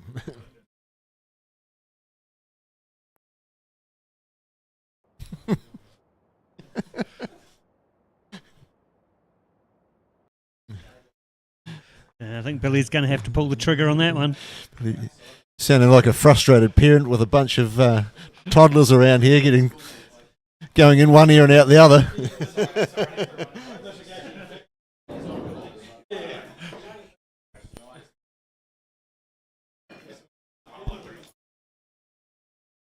That's right. It's good if you're making the highlights reel. Well said. All right, so we will have another qualifying session for the Tier 2 drivers before they kick off with 2 more sprint races at the Detroit Belle Isle circuit. Yeah, these guys just hopping back in the seats of their sims now.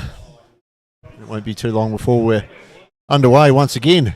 Yeah, so race 1 this evening went to Dylan Dalrymple in the Brembo Falcon, and race 2 to Paul Lancaster in the South Canterbury removals machine. Yeah, still in Dalrymple not faring so well in race 2. Got caught up in a bit of carnage and couldn't really get back further up the track after that. Yeah, the Never recovered. other drivers in the field were conspiring against him. Yeah. Not necessarily It's like, intentionally, but that's the way it turned out. Alrighty, so we'll have another short qualifying session for the Tier 2 field. Just waiting for them to be released out of pit lane.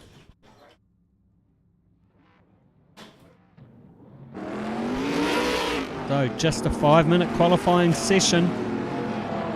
So they'll only really get the last lap with their tyres in the temperature window. B2's mentioned Paul Lancaster only does a pretty good job on colder tyres in the South Canterbury removals machine. So we'll see if he makes a liar out of me or not for this session. And you've done it now. Put the mockers on them. Put the markers on. Just 5 minutes though. Oh, Not a we've got- great deal of time when we've got minute 45 odd laps once they have the tyres in the operating windows. Drivers not doing themselves any favours by being all over each other. And they just want to find a bit of clear space on the track, try and get their tyres into the operating window. We did notice Alex Sprague in the Tier 1 field was working his tyres quite heavily on the warm-up laps, trying to get them into the operating zone before he hit the trigger. Let's see what the Tier 2 drivers do. There is Dylan Dalrymple, series leader for the Tier 2 field. Paul Lancaster, so that's the other winner for the 2 sprint races we've had earlier this evening for the Tier 2 drivers. So Mitchell Hamilton there in the Victoria Bitter Machine. That's the ute that seems a little bit magnetised to the Armco barriers. Yeah, well, The a DNF. Detroit Belle Isle circuit. A DNF for him in the earlier race. He'd decided that he'd had enough of playing dodgems and hopped out of the seat and went for a walk. Alrighty, so they're following Paul Artu in the Valvoline machine.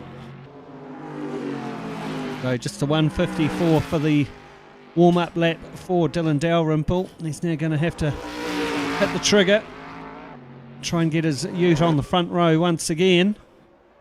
Oh, a little bit loose there, Paul Lancaster coming onto the straight in the South Canterbury Removals Falcon. That's going to hamper his exit speed, which is going to penalise him all the way down this long straight. And through the tight right-hander he goes. So with a 5-minute quali, you're really only getting about 3 laps. You get a lap to get some heat into your tyres, and then 1, maybe 2 Go hot laps. Yeah. So not too much of a chance to make any. Well, you don't want to make any mistakes, because if you do, it's going to put you right on the back of the grid.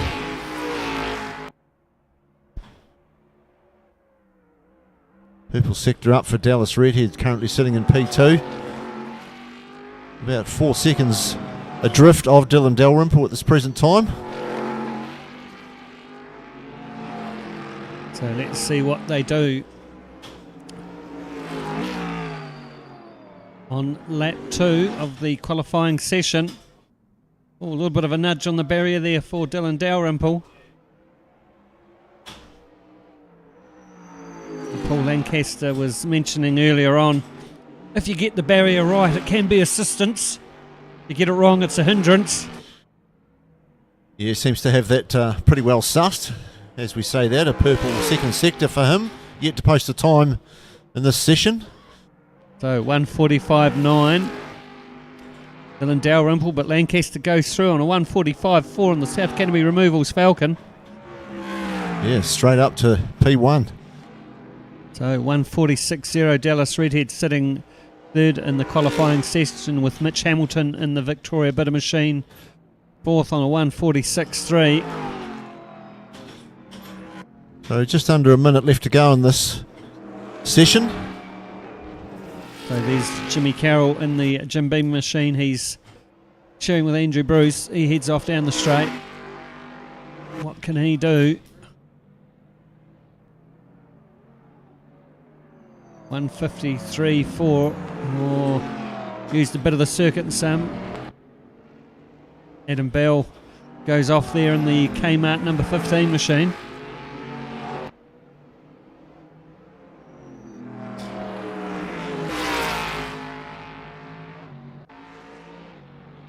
So there is Paul Lancaster, 1:45.4, topping the timing charts. It's following Mitch Hamilton in the VB machine. He's going to have to be careful around that corner. It was getting pretty close to having all 4 wheels over. I know it's qualifying. So very loose for Paul Lancaster there in the back of shot. In the South Canterbury Removals Ford Falcon, we're following Dylan Dalrymple to see if he can put it on pole. And he does. 144.5. Can Paul Lancaster do in response? Oh, Mitchell Hamilton actually Yeah, let's go leapfrogged up into P2. 145.079 for Mitch Hamilton. Pushing Paul Lancaster back to P3. So just watching Carroll and Latu chase each other around in the qualifying session.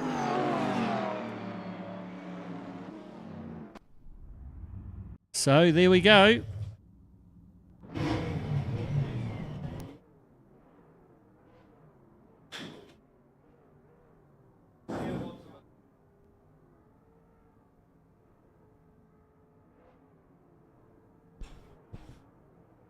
All right, so getting ready for race 3 for the Tier 2 field. Coming at you from the Detroit Belle Isle circuit. 2021 configuration. Another 7-lap race. Mitch Hamilton and Dylan Dalrymple on the front row of the grid. Oh, a little bit of a nudge there at the back of the pack. Yeah, that's James Swaney. I think he got bumped into rather than was doing the bumping. Anyway, they've navigated the right-hander and the left-hander so far without too much carnage as they head off down the first short straight. It's this next corner that seems to cause all the issues, but it looks like they're reasonably well spread out already. There we go. So who's that? Looks like Latu just having a little look down the inside, pulls back into line. No, that was the Kmart machine, sorry, of Andrew Bruce. All safely around that corner. So touching wood, navigated 3 from 3, 4 from 4 for the Tier 2 field. Well, this is probably the best start out of any race so far, or the least carnaged. They all seem to have sorted themselves out pretty quickly. All right, so Dylan Dalrymple, Mitch Hamilton, Dallas Redhead, 1, 2, 3. Already a gap between the front 3 competitors. Okay, into the braking zone through the right-hander. So Paul Lancaster back in P5 there in the South Canterbury removals machine. He's got Adam Bell all over the back of him in the Kmart Holden, just single file through the tight part of the circuit. Left. And in turn, he's got James Swaney all over the back of him, does Adam Bell. So off down the straight they go.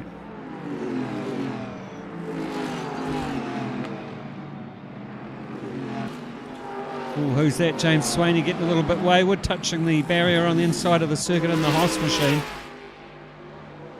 Manages to gather it up though. So Mitch Hamilton all over the back of Dylan Dalrymple, race leader, as they head into lap 2. Just looking at Dallas Redhead there at the moment. He's got Paul Latu tucked in behind him. Tucked in pretty close. One little mistake from Redhead might be enough for Latu to make a bit of a move. In fact, he's outbraked himself and given Redhead a tag, and everyone else has been caught up in it as well. We can hear Paul Lancaster in the background encouraging him to get out of the way. Yes, quite positively. That's right, there. Some positive affirmation there from Paul Lancaster in the South Canterbury removals machine. So now James Swaney all over the back of Paul Lancaster's South Canterbury removals Falcon.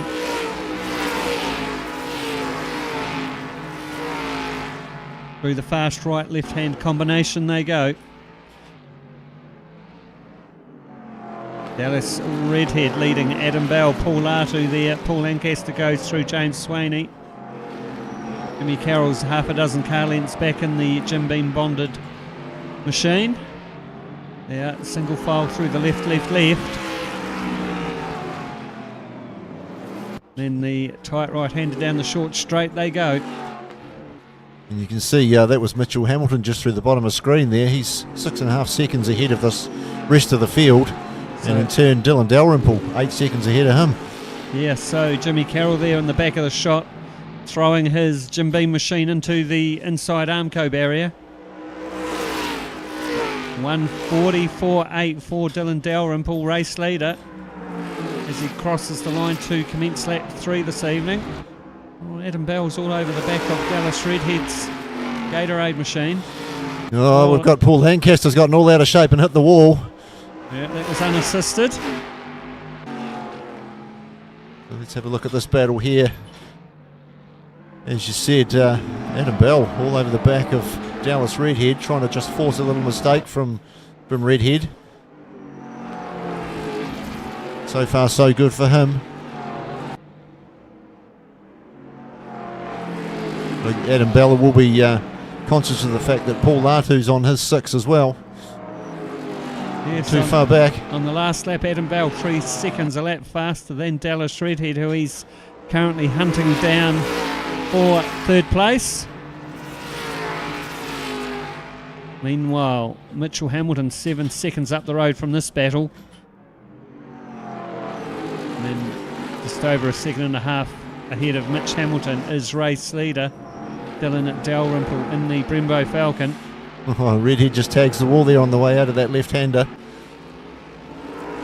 Through the single file part of the circuit.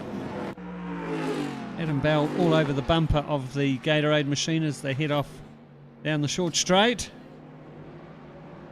Still not quite close enough to force the issue. It's a little bit sideways there. Just cost him a little bit of time, maybe a 10th or 2.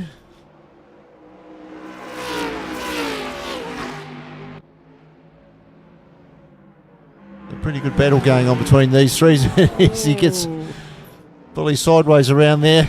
Adam Bell, and we've got some more colourful language going on in the background. I must say, did a very good job to hold on to that B2. He did, very good. Oh, who was that? Someone was getting a little bit wayward.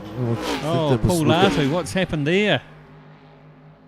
He's parked. He might have done an engine or a gearbox or something along those lines. He's gone into the pits, had a reset. Quick crate motor and we're away again. Must say they're awfully quick at doing that in the V8 Ute racing, aren't they? Aren't they?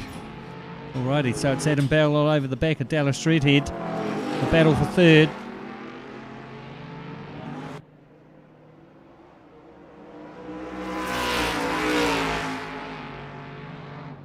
Through the fast right left-hand combo. Just seeing the back of shot there, James Swaney in the HOSS machine. Through the Corvette curve goes Adam Bell in pursuit of Dallas Redhead. So good shot looking from the roof of the Kmart number 15 Holden. Getting a bit tail happy there as Dallas Redhead. Keeps his momentum though, it doesn't allow Adam Bell to gain any ground. No, doing a good job actually. Right, down the short straight he goes. Over the start-finish line to start another lap. So fastest lap of the race, 1:43.8 for race leader Dylan Dalrymple, that has a good 3 seconds over Mitch Hamilton in the Victoria Bitter Holden. Oh, Adam Bell goes to the outside. And just look for the crisscross as they go into the right. He's going to try and go right round the outside. He's going to put himself in the grasp if he's not careful, but manages to drag it back in again. Did cost him a bit of time. Yeah, that's cost him a couple of car lengths. We could just see James Sweeney there sitting in P5 in the back of shot. Paul Lancaster further back in the South Canterbury Removals Falcon. But this is where the race battle is on lap 5. Adam Bell trying to get round the Gatorade machine of Dallas Redhead. Both in the 45s in the last pass. There goes James Swaney. He's also in a 45. We're doing a 45.6. But he's 3 seconds down the road from this battle. So through the single file part of the circuit, left, left, left.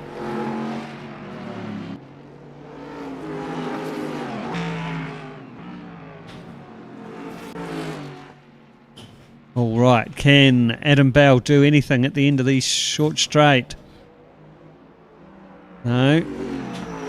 Dallas Redhead's got too much of a Oh, lead. he's tagged the wall. Well, he can do something after he gets out of the straight, can't he? Still a little bit loose there in the number 15 Kmart machine. So meanwhile, up front, good 3-second lead to Dylan Dalrymple as he's on to lap 6 of 7. So just a couple of smaller moments there for Adam Belle. Has taken the pressure off Dallas Redhead in the Gatorade Ford Falcon Ute. He almost looks like he's just trying to push it a little too hard. Not quite as smooth as he would normally be. Just costing him a little bit of time. That's allowing Redhead just to hold him off. The gap back to James Swain is staying pretty consistent at around about 3.5 seconds. Oh, a bit of a nudge of the wall there for Dallas Redhead in the Gatorade Ute. Well, the little bumps like that don't seem to Upset cost you the- too much time. No, it doesn't seem to upset the speed too much. Probably what Paul Lancaster was talking about earlier on, about using the wall to your advantage a little bit. Well, there was a good use of the curve there, Billy. But now he's right back on the bumper of Dallas Redhead is Adam Belle. Through the single file part of the circuit they go once again. All right. What can Adam Belle do on lap 6 of 7? Just don't think he's quite close enough to do anything right at the moment. Seems to be able to get up there and then just drop off a little bit, or get a little tail happy, and it just costs him a bit of time. He's there or thereabouts, but just can't quite make it stick. So there we go to start the last lap. Race 3 for the Tier 2 competitors. Touchwood, not so many incidents for race adjudicator Billy Rowley to review. It's actually been pretty good this race, probably the least amount of incidents so far tonight. As we were talking at the beginning of the evening that it might be quite colourful with the barriers all around the edge of the circuit, not giving them a lot of runoff room. It's not quite a Wellington Street race, but No, there's the odd spot there that's pretty tight, like fences, you know, or a la Adelaide. Adelaide, alrighty. So 0.4 of a second between Dallas Redhead and Adam Belle on lap 7 of 7. Coming up to the Corvette curve. So both drivers not exceeding track limits. Here we go. Once again, Adam Belle following Dallas Redhead through the single file part of the circuit. Still not enough to get the crowd excited there, B2. No. Adam Belle just right up on the bumper there now. Almost kissing the wall. The left-hand side of that Ute's probably quite flat, I'd imagine, by now. But there we go. Race win is going to go to Dylan Dalrymple in the Brembo Falcon. Mitch Hamilton's going to go through P2 in the Victoria Bidder machine. But that's where the battle's been for the last few laps. Dallas Redhead is going to lead Adam Belle over the line for 3rd and 4th. Good battle, gentlemen. There, James Swaney takes the HOSS machine through in P5. And there's Paul Lancaster. He took the win in race 2. He's going to go through P6 in the South Canterbury removals machine. They're just following at Jim E. Carroll in the Jim Beam bonded Falcon. He's a lonely P7. He takes the checkered flag. And there goes Paul Artu, who did have a visit to the pits for a reset. So that's race 3 of 4 for the Tier 2 field. What did you think there, B2? Yeah, pretty clean race at the end of the day, really. So I think, as I said before, probably cleanest race of the night. Yeah, And, not too much there for Billy Rowley to get excited about. No, he's got his notebook and his pencil, but not too much on the notebook after that. So we'll rack him up again. This time in reverse. It'll be Paul Latu and Jimmy Carroll on the front row. So Dylan Dalrymple didn't have much success for the reverse grid sprint race earlier this evening, he wasn't able to make much headway through the field. Let's see what he can do in race 4. Away they go. Well, the field splits already. Paul Latu just Well, we've got a touch on Paul Lancaster. That's- holding it tight. He did well to reel that in.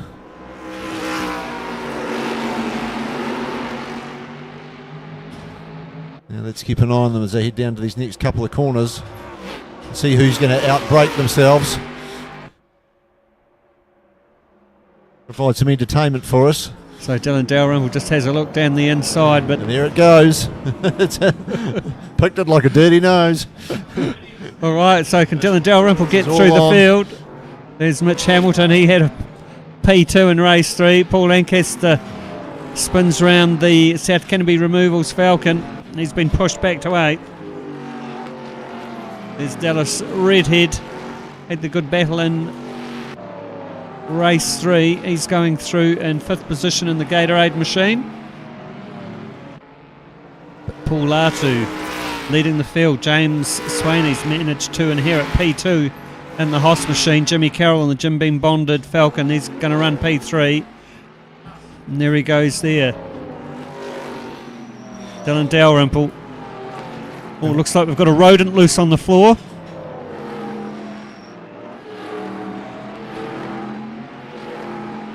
Anyway, Paul Latu leading the field on lap 1 of 7 in the Valvoline Commodore. So he'll be looking for some good points after finishing 8th in race 3. Or Dylan Dalrymple has a look a bit down the inside of Jimmy Carroll. Can't pull anything off there. Just backed out of it, I think, there. Smart racing. Have a go at this one. He's not quite close enough. Moves to the outside. Also, Mitch Hamilton sitting on the inside of Adam Belle, pulls off the passing manoeuvre. Yeah, Bell just tagging the wall on the way through there. Would have scrubbed off a little bit of speed for him. There we can But then Mitchell Hamilton and Kind has done the same thing.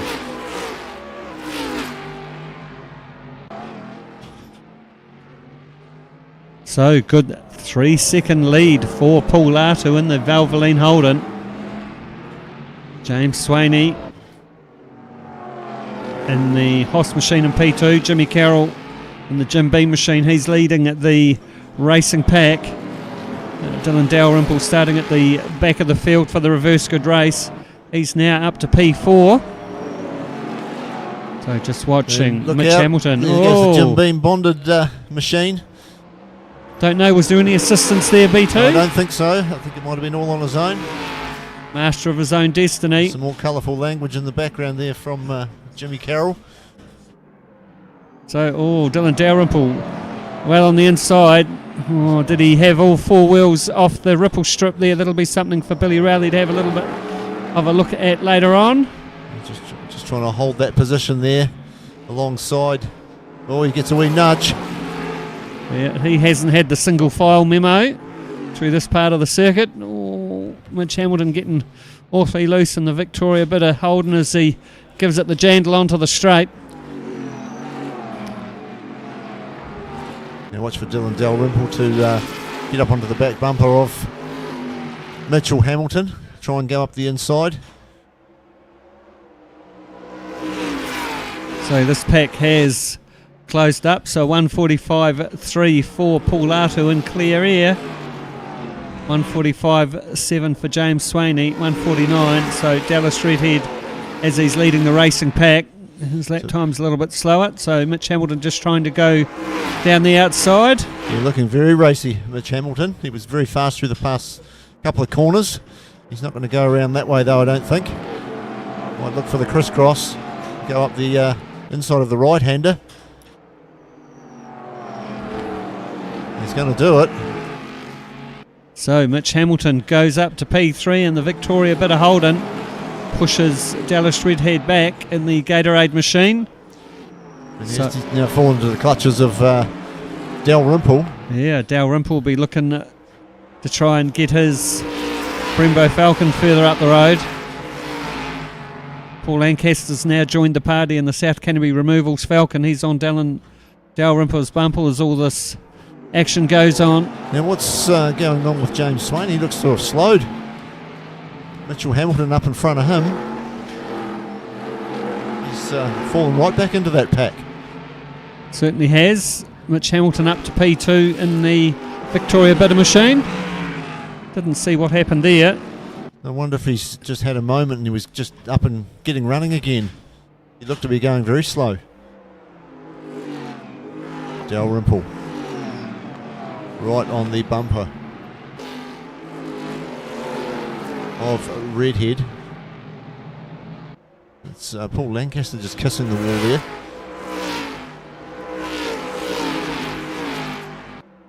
Oh, Paul Lancaster, have a look down the inside. No. Moves into line. Oh, gets a little bit loose there though, does Paul Lancaster. Does that let Adam Belle through in the Kmart machine? Once again wagging the tail of the South Canterbury Removals Falcon. Turning into Mr. Drifter. He certainly is, and it's actually cost him a heap of time. He's now got Adam Bell up alongside him, although Paul Lancaster does have the inside running. And that pushes Bell very wide out into the grass.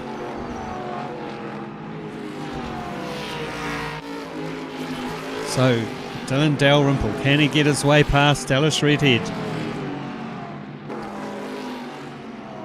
He has managed to get through the field completely at some of the reverse grids races earlier on this evening.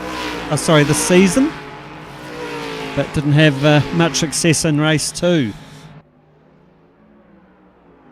Has the car speed and clear air though, but not able to do much when he's in traffic. He's doing 147.7s with Latu doing 145s. So there's Paul Lancaster. He's sitting in P6 in the South Canterbury Removals machine. Through the single file part of the circuit they go on lap 4. Yeah, 4 out of 7, and Paul Lartu's a country mile ahead of the field. Yeah, good 10-second lead over Mitch Hamilton. So 146.0 for Latu on that circuit of the track at the Belle Island Circuit in Detroit. Look for Dalrymple to make a dive up the side, as he's not quite close enough though. Still just sticking onto the bumper of Dallas Redhead, but in that previous race Dallas Redhead did very well, just holding off the car behind him. Obviously not looking too closely in his rear view mirror as Dalrymple moves to the right. Still not close enough.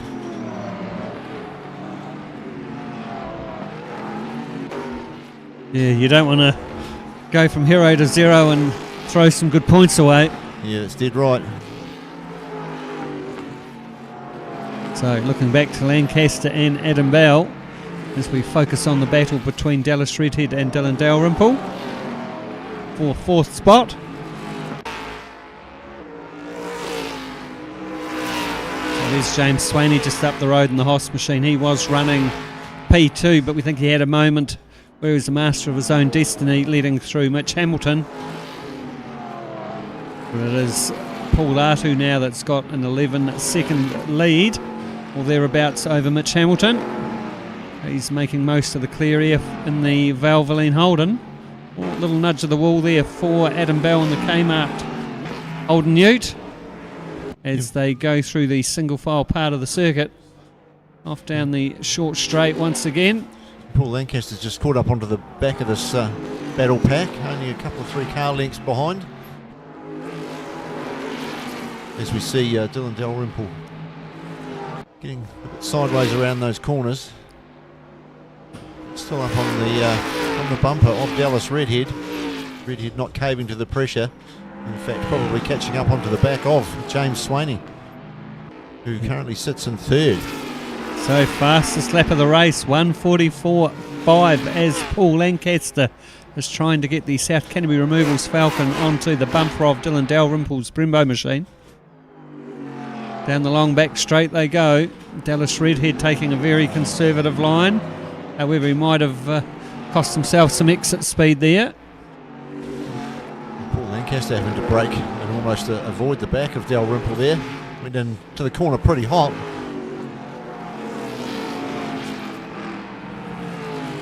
Oh, A little bit loose there from Paul Lancaster as he puts the jandle down. And loops it right round into the barrier. Hero to zero, fastest lap of the race, to doing it all on his own and nudging the nose into the wall. So Mitch Hamilton there, he's got a very comfortable second position on lap 6 of 7 for the Tier 2 field. Race 4 of 4 for the Tier 2 drivers this evening. Dylan Dalrymple still trying to get his way around Dallas Redhead. This battle's been going on for a few laps. So he just pulls to the inside, but Dallas Redhead goes, no, if you're going to go around me, you're going to go around the long way. Yeah, pulled across. Had his one defensive move. Did it very well. Just making that Gatorade Falcon as wide as possible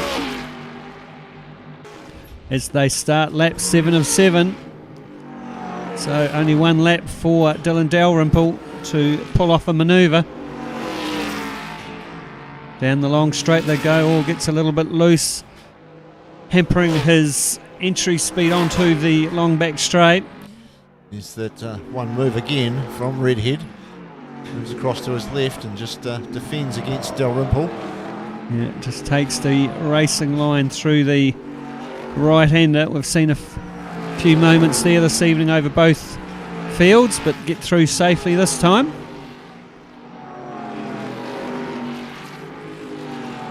So Adam Belle there all on his own in the Kmart Holden. A very wide exit there for Dallas Redhead in the Gatorade machine. Manages to pull the right though, covers off the corner. Yeah, I was just going to say, Dalrymple's just not quite close enough to make an advantage of it. He's just hanging back a car length or so back. Maybe trying to force the mistake, but Redhead's very calm under pressure. Have a look now. And right up close. Yeah, through the slow right-hand corner onto the short straight. So there goes race leader Paul Artu. He's got over 11 seconds over Mitch Hamilton. And that'll be it for Paul Artu. He takes the checkered flag. Great drive from him, and he's had a pretty good night tonight, has Paul Artu. It will be Mitchell Hamilton that'll take second place up 5 spots. A good drive from him, and James Swaney in third. Dallas Redhead, Dylan Dalrymple up 3 spots, but couldn't make the inroads into Dallas Redhead in the end. Adam Belle will take 6th. Paul Lancaster 7th. And rounding out the field will be Jimmy Carroll in the Jim Beam Bonded Falcon. There's some more good racing from the Tier 2 guys there. Yeah, take that, Paul Artu, says Paul Lancaster. So, Billy Rowley, anything exciting there that you want to have another look at? You don't. Paul Lancaster pulled up a few beside me with some choice words there. Anything you'd like to say in review of that race, Mr. Lancaster? No, he's got his arms folded and his mouth closed. Doesn't want to get himself into trouble. No, not often that Mr. Lancaster has his mouth closed. This is we do.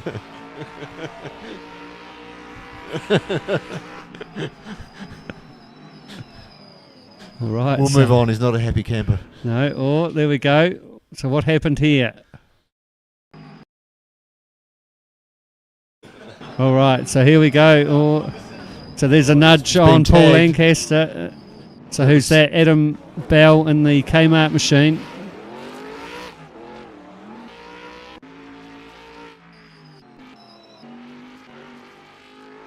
So just... All right, so what else does Mr. Rowley wish to take a look at?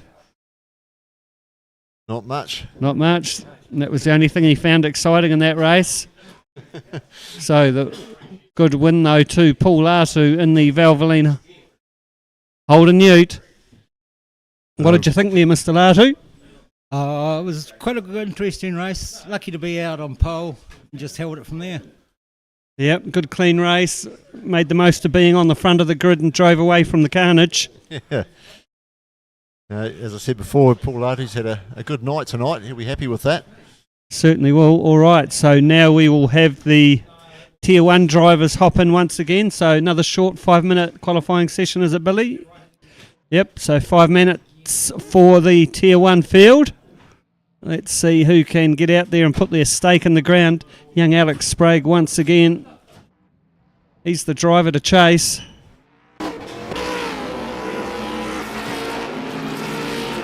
So out onto the circuit goes the Tier 1 field. So it'll take a lap or two for the drivers to get their tyres into the operating window. Yeah, and as we said before, you're only going to get 1, maybe 2 laps to have a real shot at it once those tyres are warm. So we've seen a 141 this evening a couple of times out of young Alex Sprague. Probably not going to see that in the 5-minute qualifying session, as he won't be able to get the tyres into the right operating window. Right, I'll just chuck Paul Lancaster back on the mic. Welcome back, Paul. He's calmed down now. He's got a Coke in his hand. Yep, no, all good. It's all in the name of fun. But she's always messy, that first corner. Cold tyres, cold brakes, and a bit of red mist going on. But not really any red mist going on the Tier 1 tonight, apart from a couple of instances there. I think Billy Manson got involved in a couple. On board with Alex Sprague. 3.5 minutes left in qualifying. He'll only need 1 lap. You see how hard he's working that wheel. Get some heat into those tyres. And it makes a big difference too. The young chap. He's coming down through this wee kink, couple of wheels up in there, out the DHL sign, stay off that one if you can, and then down this long straight to start his hot lap. So 3 minutes, so should get 2, maybe 3 laps in. Couple of wheels up on the ripple strip there, making it nice and easy for the next one. Sliding out the wall, just a wee touch there from Alex, but that won't slow him down. He's got the clear air out in front. See, these Tier 1 drivers have probably worked it out a wee bit that they need this clear air to get the good lap time in. Bit of oversteer there on the exit. And then lots of curb here. Out to the wall. And down here, hard on the brakes. And try to stay off that one if you can. It can unsettle the ute a bit. And hard on the brakes again. And then blind apex there, and then out to the concrete and away you go. Down the long curve straight, and quite a sharp wee left bend at the end of it, and then hard on the brakes and into the right-hander. So you've got to be careful that you brake in a straight line, otherwise you can lock the rears up reasonably easy. You can see he's taking lots of curb there. Stay right. Wee bit of curb there, out to the wall, bit of oversteer. Apex, go a wee bit wide if you can. You see he's staying nice and tight with a couple of wheels up. And then up another wee short straight here. It's a bit of a hard straight this one, whether you stay in 3rd or you pick 4th before the corner. Out to the DHL sign. Come in, just kiss that curb a wee bit. Run her out the concrete and then flat out down across the straight. We should see a good time from Alex Sprague here as he comes down to get the lap score of 42.2, which you should be able to park it after that easy enough. I don't think we've seen any others down to 42s yet. Oh, just loses a wing mirror there, Brendan. A few wing mirrors being lost tonight, no doubt. Haven't seen any debris on the track, but plenty of the drivers have had a go at taking them off. Make it interesting, wouldn't it? Braden Carroll gone second fastest on a 43.0. And Nick McPherson another second back on a 44.2. So once again, Braden Carroll fastest in the first sector. So Alex Sprague just makes a liar of me in the Milwaukee Falcon. And let's see what Billy Benson can do. He qualified 3rd for race 1. A shocking night for him tonight. Yeah. A DNS in the second race.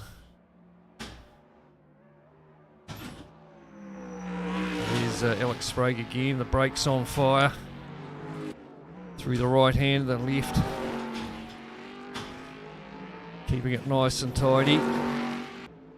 Braden Carroll following him around the track. Gone purple in the first sector, but a bit slower in the middle sector there for Alex. Braden Carroll's gone faster in the middle sector.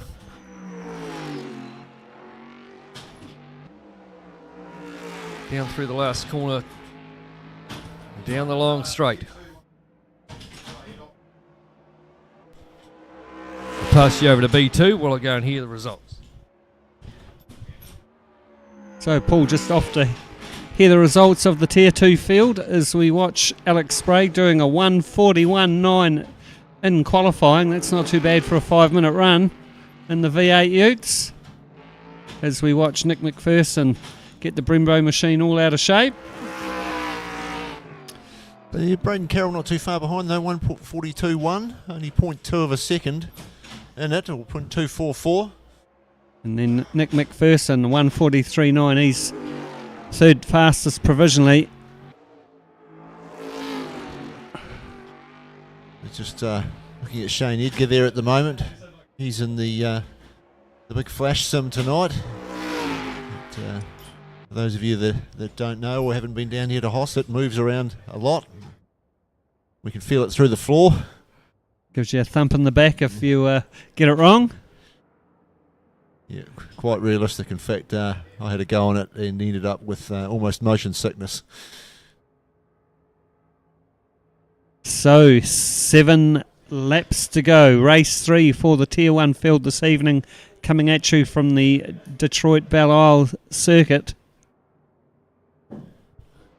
Alex Sprague once again putting it on pole, the Milwaukee Falcon, doing a 1:41. Braden Carroll beside him, we're away. Everyone off to a pretty safe start there as they start to fan out down to the first corner. Sprague on the inside. Carroll's going to have the inside line though for the next corner. Can he keep it there though in the Kmart hold? Still side by side, the two of them as they head down the back straight. And I think Alex is going to have that inside running. And a good start. But down to this first corner where all the shit seems to happen. And Alex will try and stay out of trouble here. Carroll comes across. Who's that running straight forward? I think that was Billy Manson who overshot the corner. And he's had to do it. You see him in the background there. He's had to reverse out. So another shocker for Billy. As the leaders go through, it's Sprague from Carroll, then McPherson, a good run from him. Oh, another couple of coming together there. Andrew Bruce and Shane Edgar at the back there, having a bit of a coming together. McPherson also sideways into the barriers. Takes a couple of laps to get the tyres up to temperature on these things. They just skate around like they're on ice. And Carroll putting the pressure on Sprague. It'll be interesting to see if he can carry that speed on, give him a bit of a run for his money. Morgan Dorr up to third, then McPherson. Johnny Small fifth, Edgar sixth, Andrew Bruce in seventh, and Manson, after overshooting that first corner, tried to make a few spots up around the outside, but outbraked himself and shot off down the escape road as we head up around the back of the course. Still Sprague from Carroll, bit of a gap back to Dorr. Coming under some pressure from McPherson, who's coming under pressure from Johnny Small in the Black HOSS machine. Edgar trying to have his best run of the night. Sitting back there in sixth, and you'll see Andrew Bruce a long way back. Lap one out of the way. Morgan Dorr getting all out of sorts there. McPherson putting some pressure on. Ooh, Johnny Small into the wall there on the HOSS machine. Lost a wee bit of momentum there. Might come under a bit of pressure from Edgar. But Edgar's too far back there as the two leaders just starting to put a veer back to Morgan Dorr, who's doing a bit of a Liam Lawson on the rest of them. Holding them up a wee bit. McPherson there in fourth. Johnny Small the wee slide on. So halfway through the second lap. Pretty tight through here, the midsection. Left and right. Important to get a good run down through here. On the back straight, Edgar getting a wee bit out of shape. Trying to get that power down.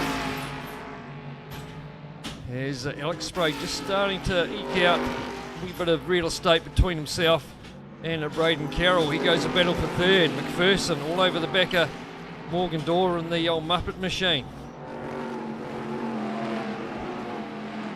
Johnny Small just looking for a bit of a mistake from McPherson.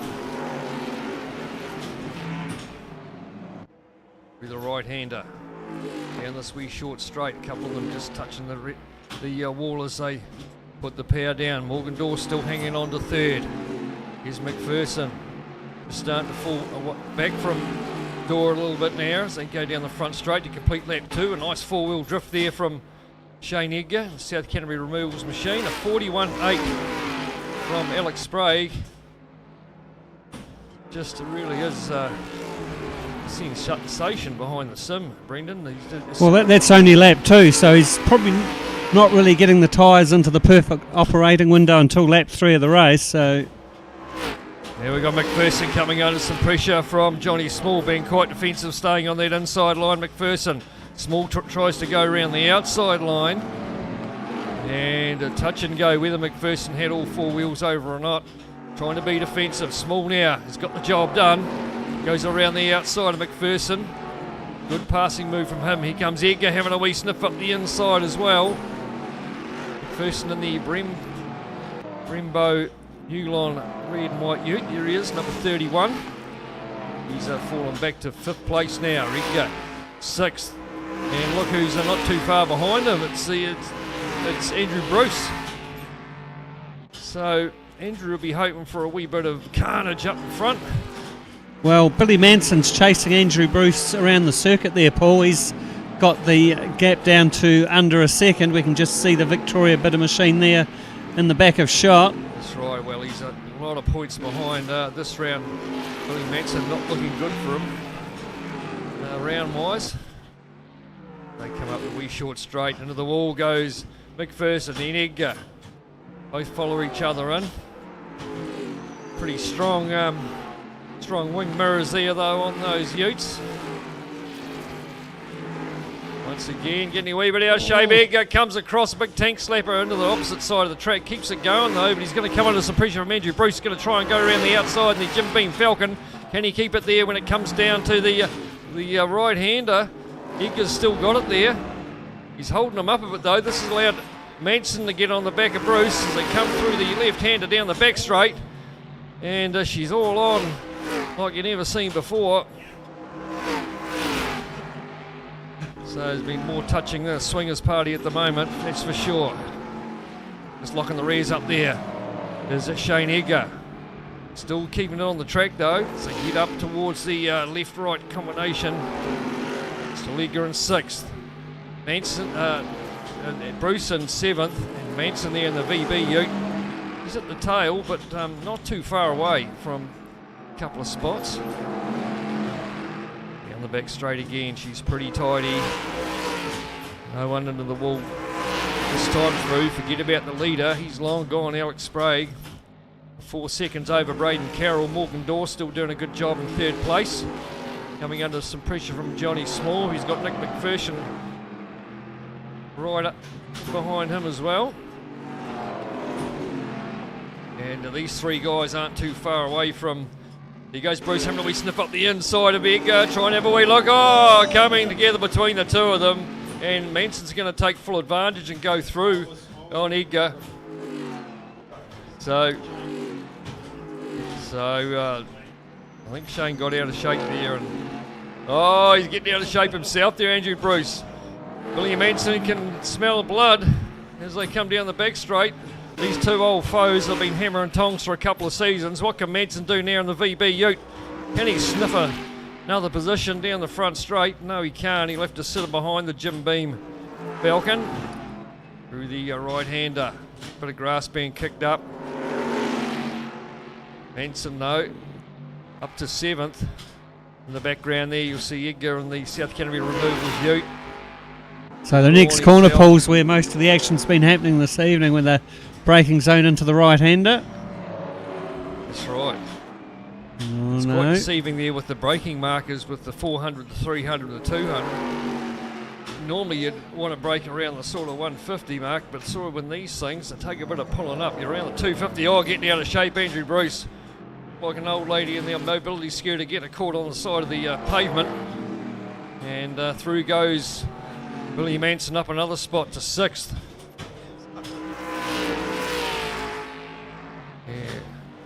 I did see that the other day, Brendan. A dude in his mobility scooter got it beached and couldn't quite get it over there. And luckily, a couple of guys from Rooney's give him a bit of a push. Oh, I was going to say, did you stop and render assistance? You didn't need to?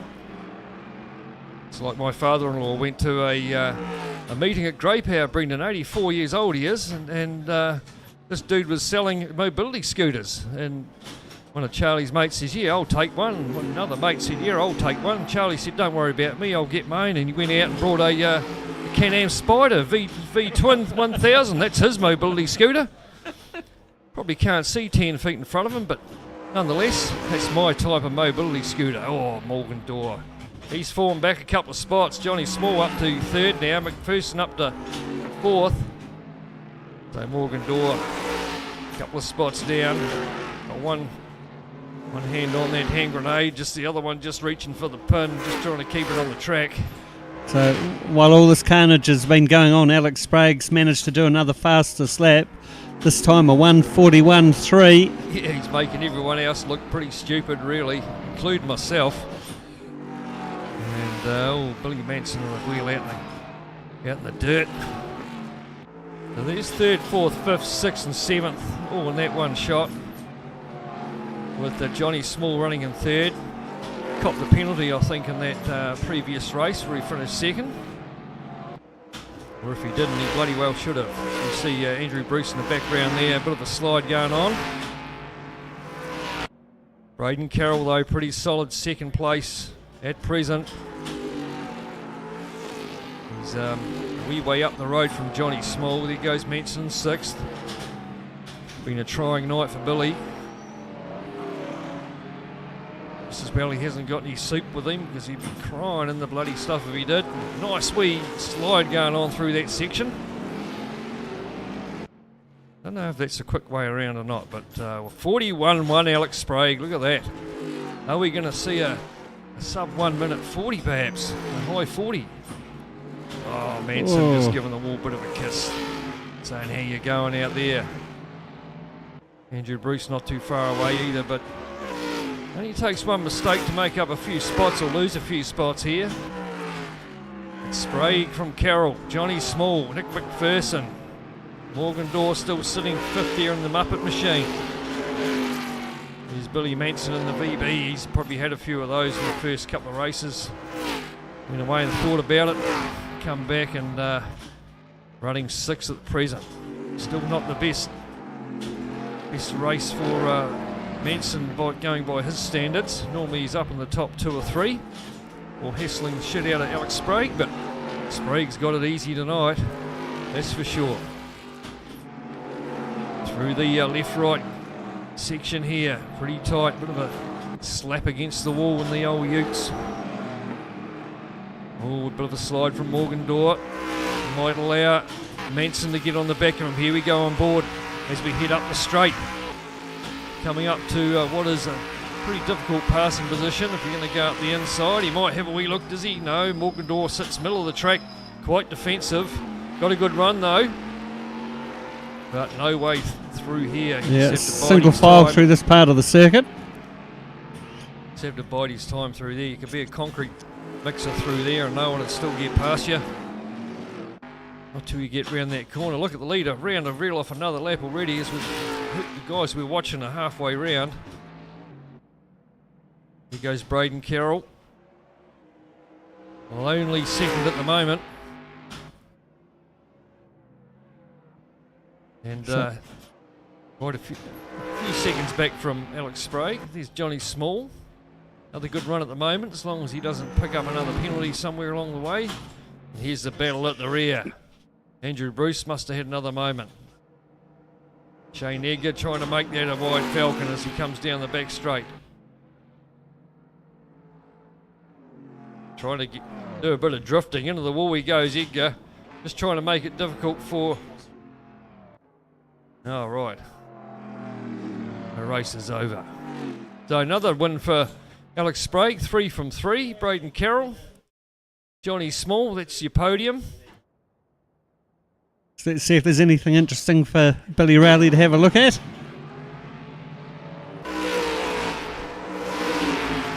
Just looking at a few replays here.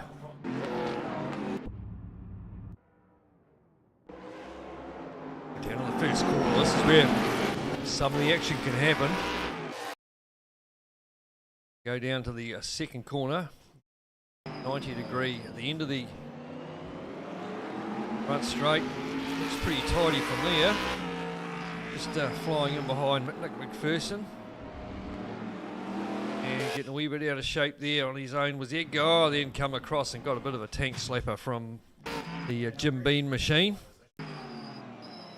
To give the HOSS machine a bit of a whack. Slow him down at all though and sort of redressed himself, so get away with that one, I think. Reckons he hit neutral there, Andrew Bruce. So it can depend on what machine you're in. We've got the 3 different grades here. They got the bronze ones, there's 3 bronze ones, a couple of silvers, and then the 3 golds. And they've all got different gear shifts and brake pedals. Some of them are quite hard, some are quite soft. It can take a race or 2 to really get used to it. Billy Rowley pretty happy with that one, I think, as we get ready for the second or the 4th race of the night for the Tier 1. Andrew Bruce on pole, Shane Edgar, Billy Manson, Morgan Dawn your second row, then McPherson, Small, Carroll and Sprague off the back. You remember that Alex Sprague started off the back previously in the previous reverse grid and was up in the lead halfway through the first lap, so we'll see if there's any carnage, as the great Tony Gregg would used to say. We're away. Ooh, bit of a touch in the back. Oh, big, but more than Johnny a touch. Small, yeah, I think he was slow getting away. He might have got a touch from behind from Alex Sprague, which kicked him over into the side of whoever it was. Anyhow, they're all away. Big slide once again from Billy Rowley, from Billy Manson. Who's that? Johnny Small Just Johnny in the Small background. again.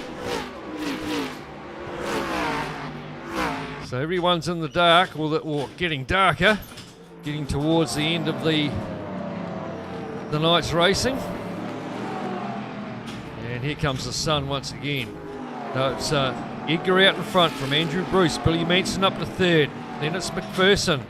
Alex Sprague up to 5th already. The Milwaukee machine, there he is. He's got the Muppet machine in behind him. Number 26.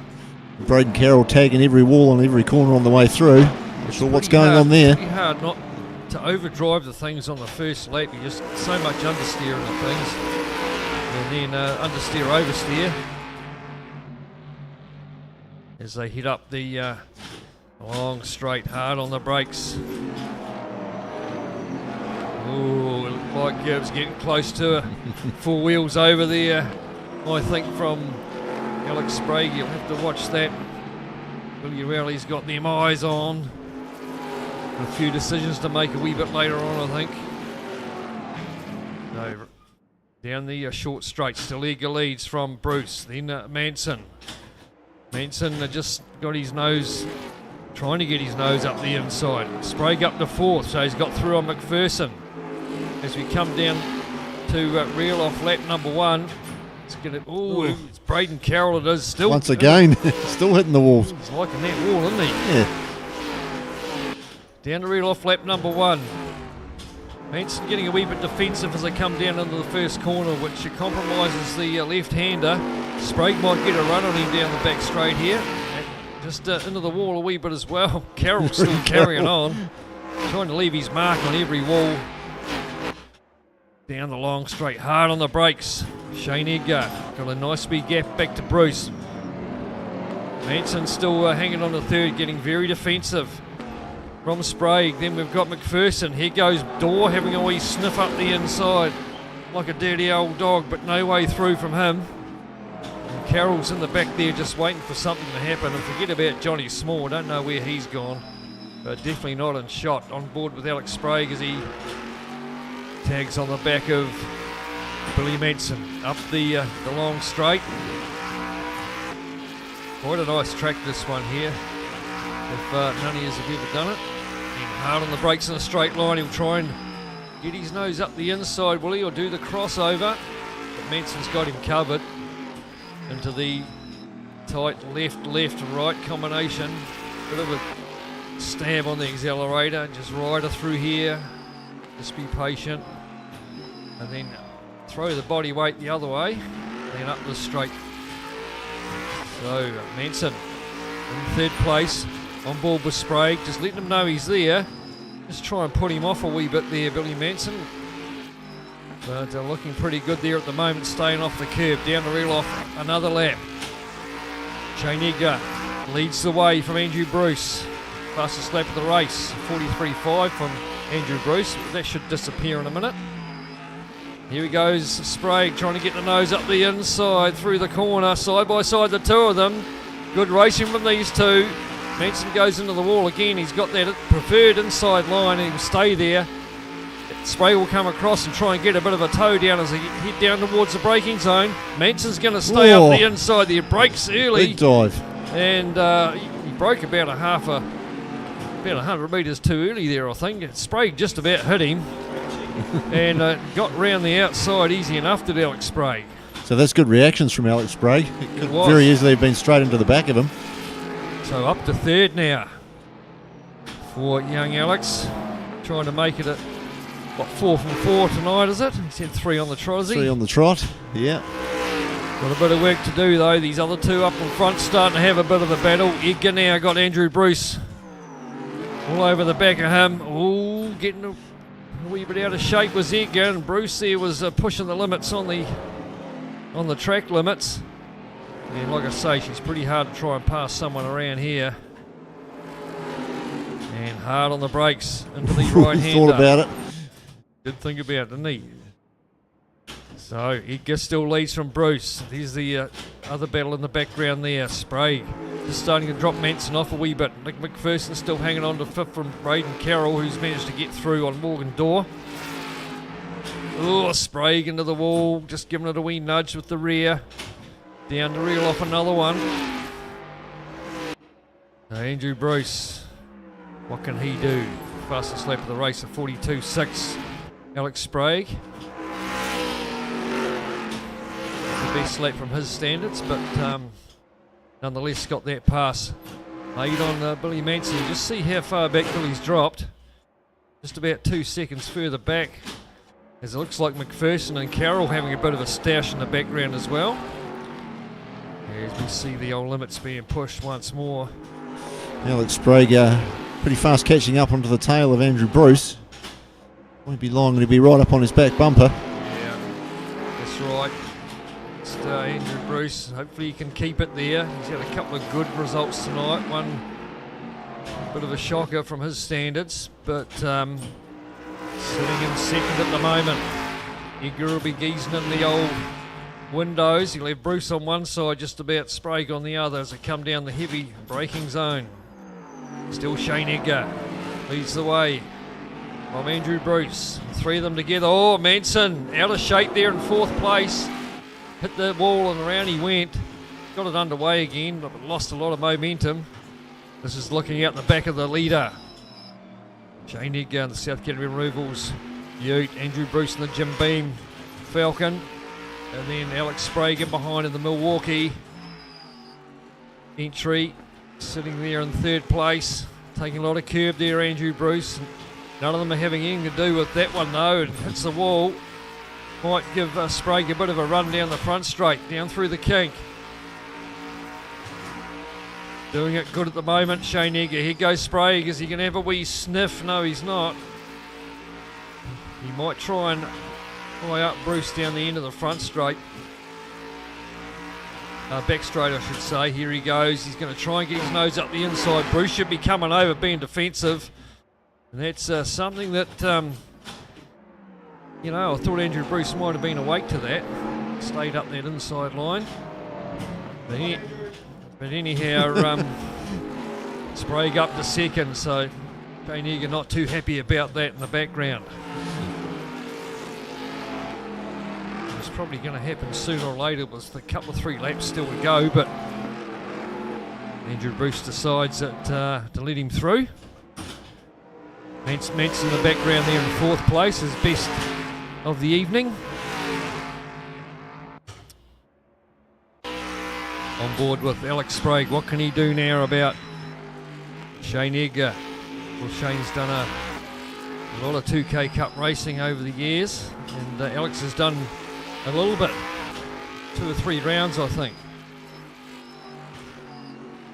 And old Rhonda the Honda, just trying to line him up. It's biding his time as they head back up the wee short straight. 3rd, up to 4th. Probably back down to 3rd. Couple of wheels over there. Out to the DHL. Stay off these ones. Out to the concrete. And down the straight. A wee touch of the wall there from Alex Sprague as they come down to reel off another one. Be a couple of laps to go, I think. Doing a good job at the moment there, Edgar. He'll make that thing as wide as possible. You see the difference between himself and Andrew Bruce is that Edgar will stay right and be quite defensive, and he'll see what Sprague is doing. Let him make one move. He should have followed him over then, but Alex thought it better of it and come back in to get the better exit on this corner here. Great stuff from these guys. Just starting to drop Andrew Bruce off a wee bit there in 3rd place. And Manson still hanging on to that 4th place. Braden Carroll in 5th, but 1st and 6th. Adore, then Johnny Small back there in 8th place. After that first corner collision between a couple of them. On board with Andrew Bruce. Keeping an eye on those 2 up in front. Still looking good at the moment for Edgar. See how defensive he is. Stays right in the inside there, but gets out of shape. He might have allowed him through. He has. And just outbraked himself a little bit there, Edgar, and he's going to lose it again. No. There we hear the old double F-bomb going on there. The old mother lover. The old Samuel L. Jackson. And he drops back to 5th place with McPherson looking pretty racy on the back of him as well. Done it all on his own there, just probably a bit guilty looking in the mirrors, but however, that's what happens. And pressure once again from Alex Sprague pays off. Didn't have to do anything fancy, and it looking like he's going to take 1 and 4 out of 4. Edgar now all over the place. Edgar's really lost it now. Lost his concentration, I think. I always said he had a wee bit of his old man in him. It's just starting to come out in this race. An old Rex Edgar, gone through a few Hondas in the 2K Cup, up to about number 7, I think. Anyhow, a lap and a bit to go. He's been all defensive from 5th place there, Shane Edgar. So Alex Sprague, straight ahead he goes. There? He's had enough of that. Yeah. He just did it, did the old suicide hand grenade straight into the concrete wall there, did Shane Edgar. From 1st to 8th. So it hasn't been the best round at all for him. Sprague's gone purple in the 1st sector, now he's got clear air. Up over the wee rise, drop down into this section. And it looks as clinical as ever. Andrew Bruce finds himself in 2nd place. And looking pretty sharp at the moment. Sprague will come round. It should take the checkered flag for race 4. A clean sweep tonight for the young chap. Down he comes. Checkered flag is out for him. And we'll take another race win. 4 from 4 for the night for Alex Sprague. It's good shit from the young fella. Just turned 16 a couple of weeks ago. Here comes Andrew Bruce. And solid points once again for him. And Billy Manson in the end gets 3rd. After Edgar having that spin. So he gets a podium. Well, he's done a Peter Brock. And then Johnny Small comes through, gets 7th. Gains a spot with the Edgar car there parked in the wall, the old suicide mission straight ahead into the concrete. And I think he's that's- probably left the building already. No, he's still here. He's about to. He's just got to put his shoes on. Any comments, Shane? Oh, to be young. So that's not bad from Shane. So it's Very a great restrained. racing, yeah, great racing tonight though from both tiers, and congratulations once again to the young fella, Less is more. Alex. 4 from 4, a clean sweep there, buddy, and once again a second quicker than anybody else. What are you doing? Are you paying Hamish or what? Nah, I'm just pushing the pedals and turning the wheel. Just doing your thing? Yep. If only it was that easy. They tell me you had a skid in a Formula Ford not long ago. Yeah, I had a wee test in it the other week just to have a go day, which is pretty cool. So yeah, thanks to all the people who made that happen. What'd you think of that though? Single seat is the way to go, eh? Yeah, really cool, really direct, really fun to drive. Oh well, we might have to throw you in the Reynard for a bit of a test run on that one day. Yeah, that'd be pretty cool. The old wings and slickies. Yeah, no, she's just about going too, but you've got a bright future ahead, young chap. Congratulations, 4 from 4. Thank you. Alex Sprague. So final words from Brendan Nichols. He's going to tell us where we're off to next week. Next week we will have our French accents polished once again. And we will be going to Magny-Cours in La France. See what the frogs you've have got a up French to offer. hat somewhere, Brendan, have you? Oh, I don't know if I can pull a beret out somewhere. Yeah, French letter maybe. Yeah, Probably yeah. easier to find one of those. And I guess it's a endurance round too, is it? Endurance round. So he was hoping that was Shane Edgar's worst performance of the. Yeah, Paul Lancaster's going to championship. have to share the South Canterbury Removals Falcon with Shane Edgar next week in the Enduro round at Magny-Cours. So thank you for tuning in this evening. Don't Thanks, forget, B2. you are Thanks, welcome to Paul. come down Yeah. and watch here at HOSS next weekend. Still 3 rounds left to go in the championship. And what else to do on a nice cold winter's night but sit down here and watch some racing. Last words from B2.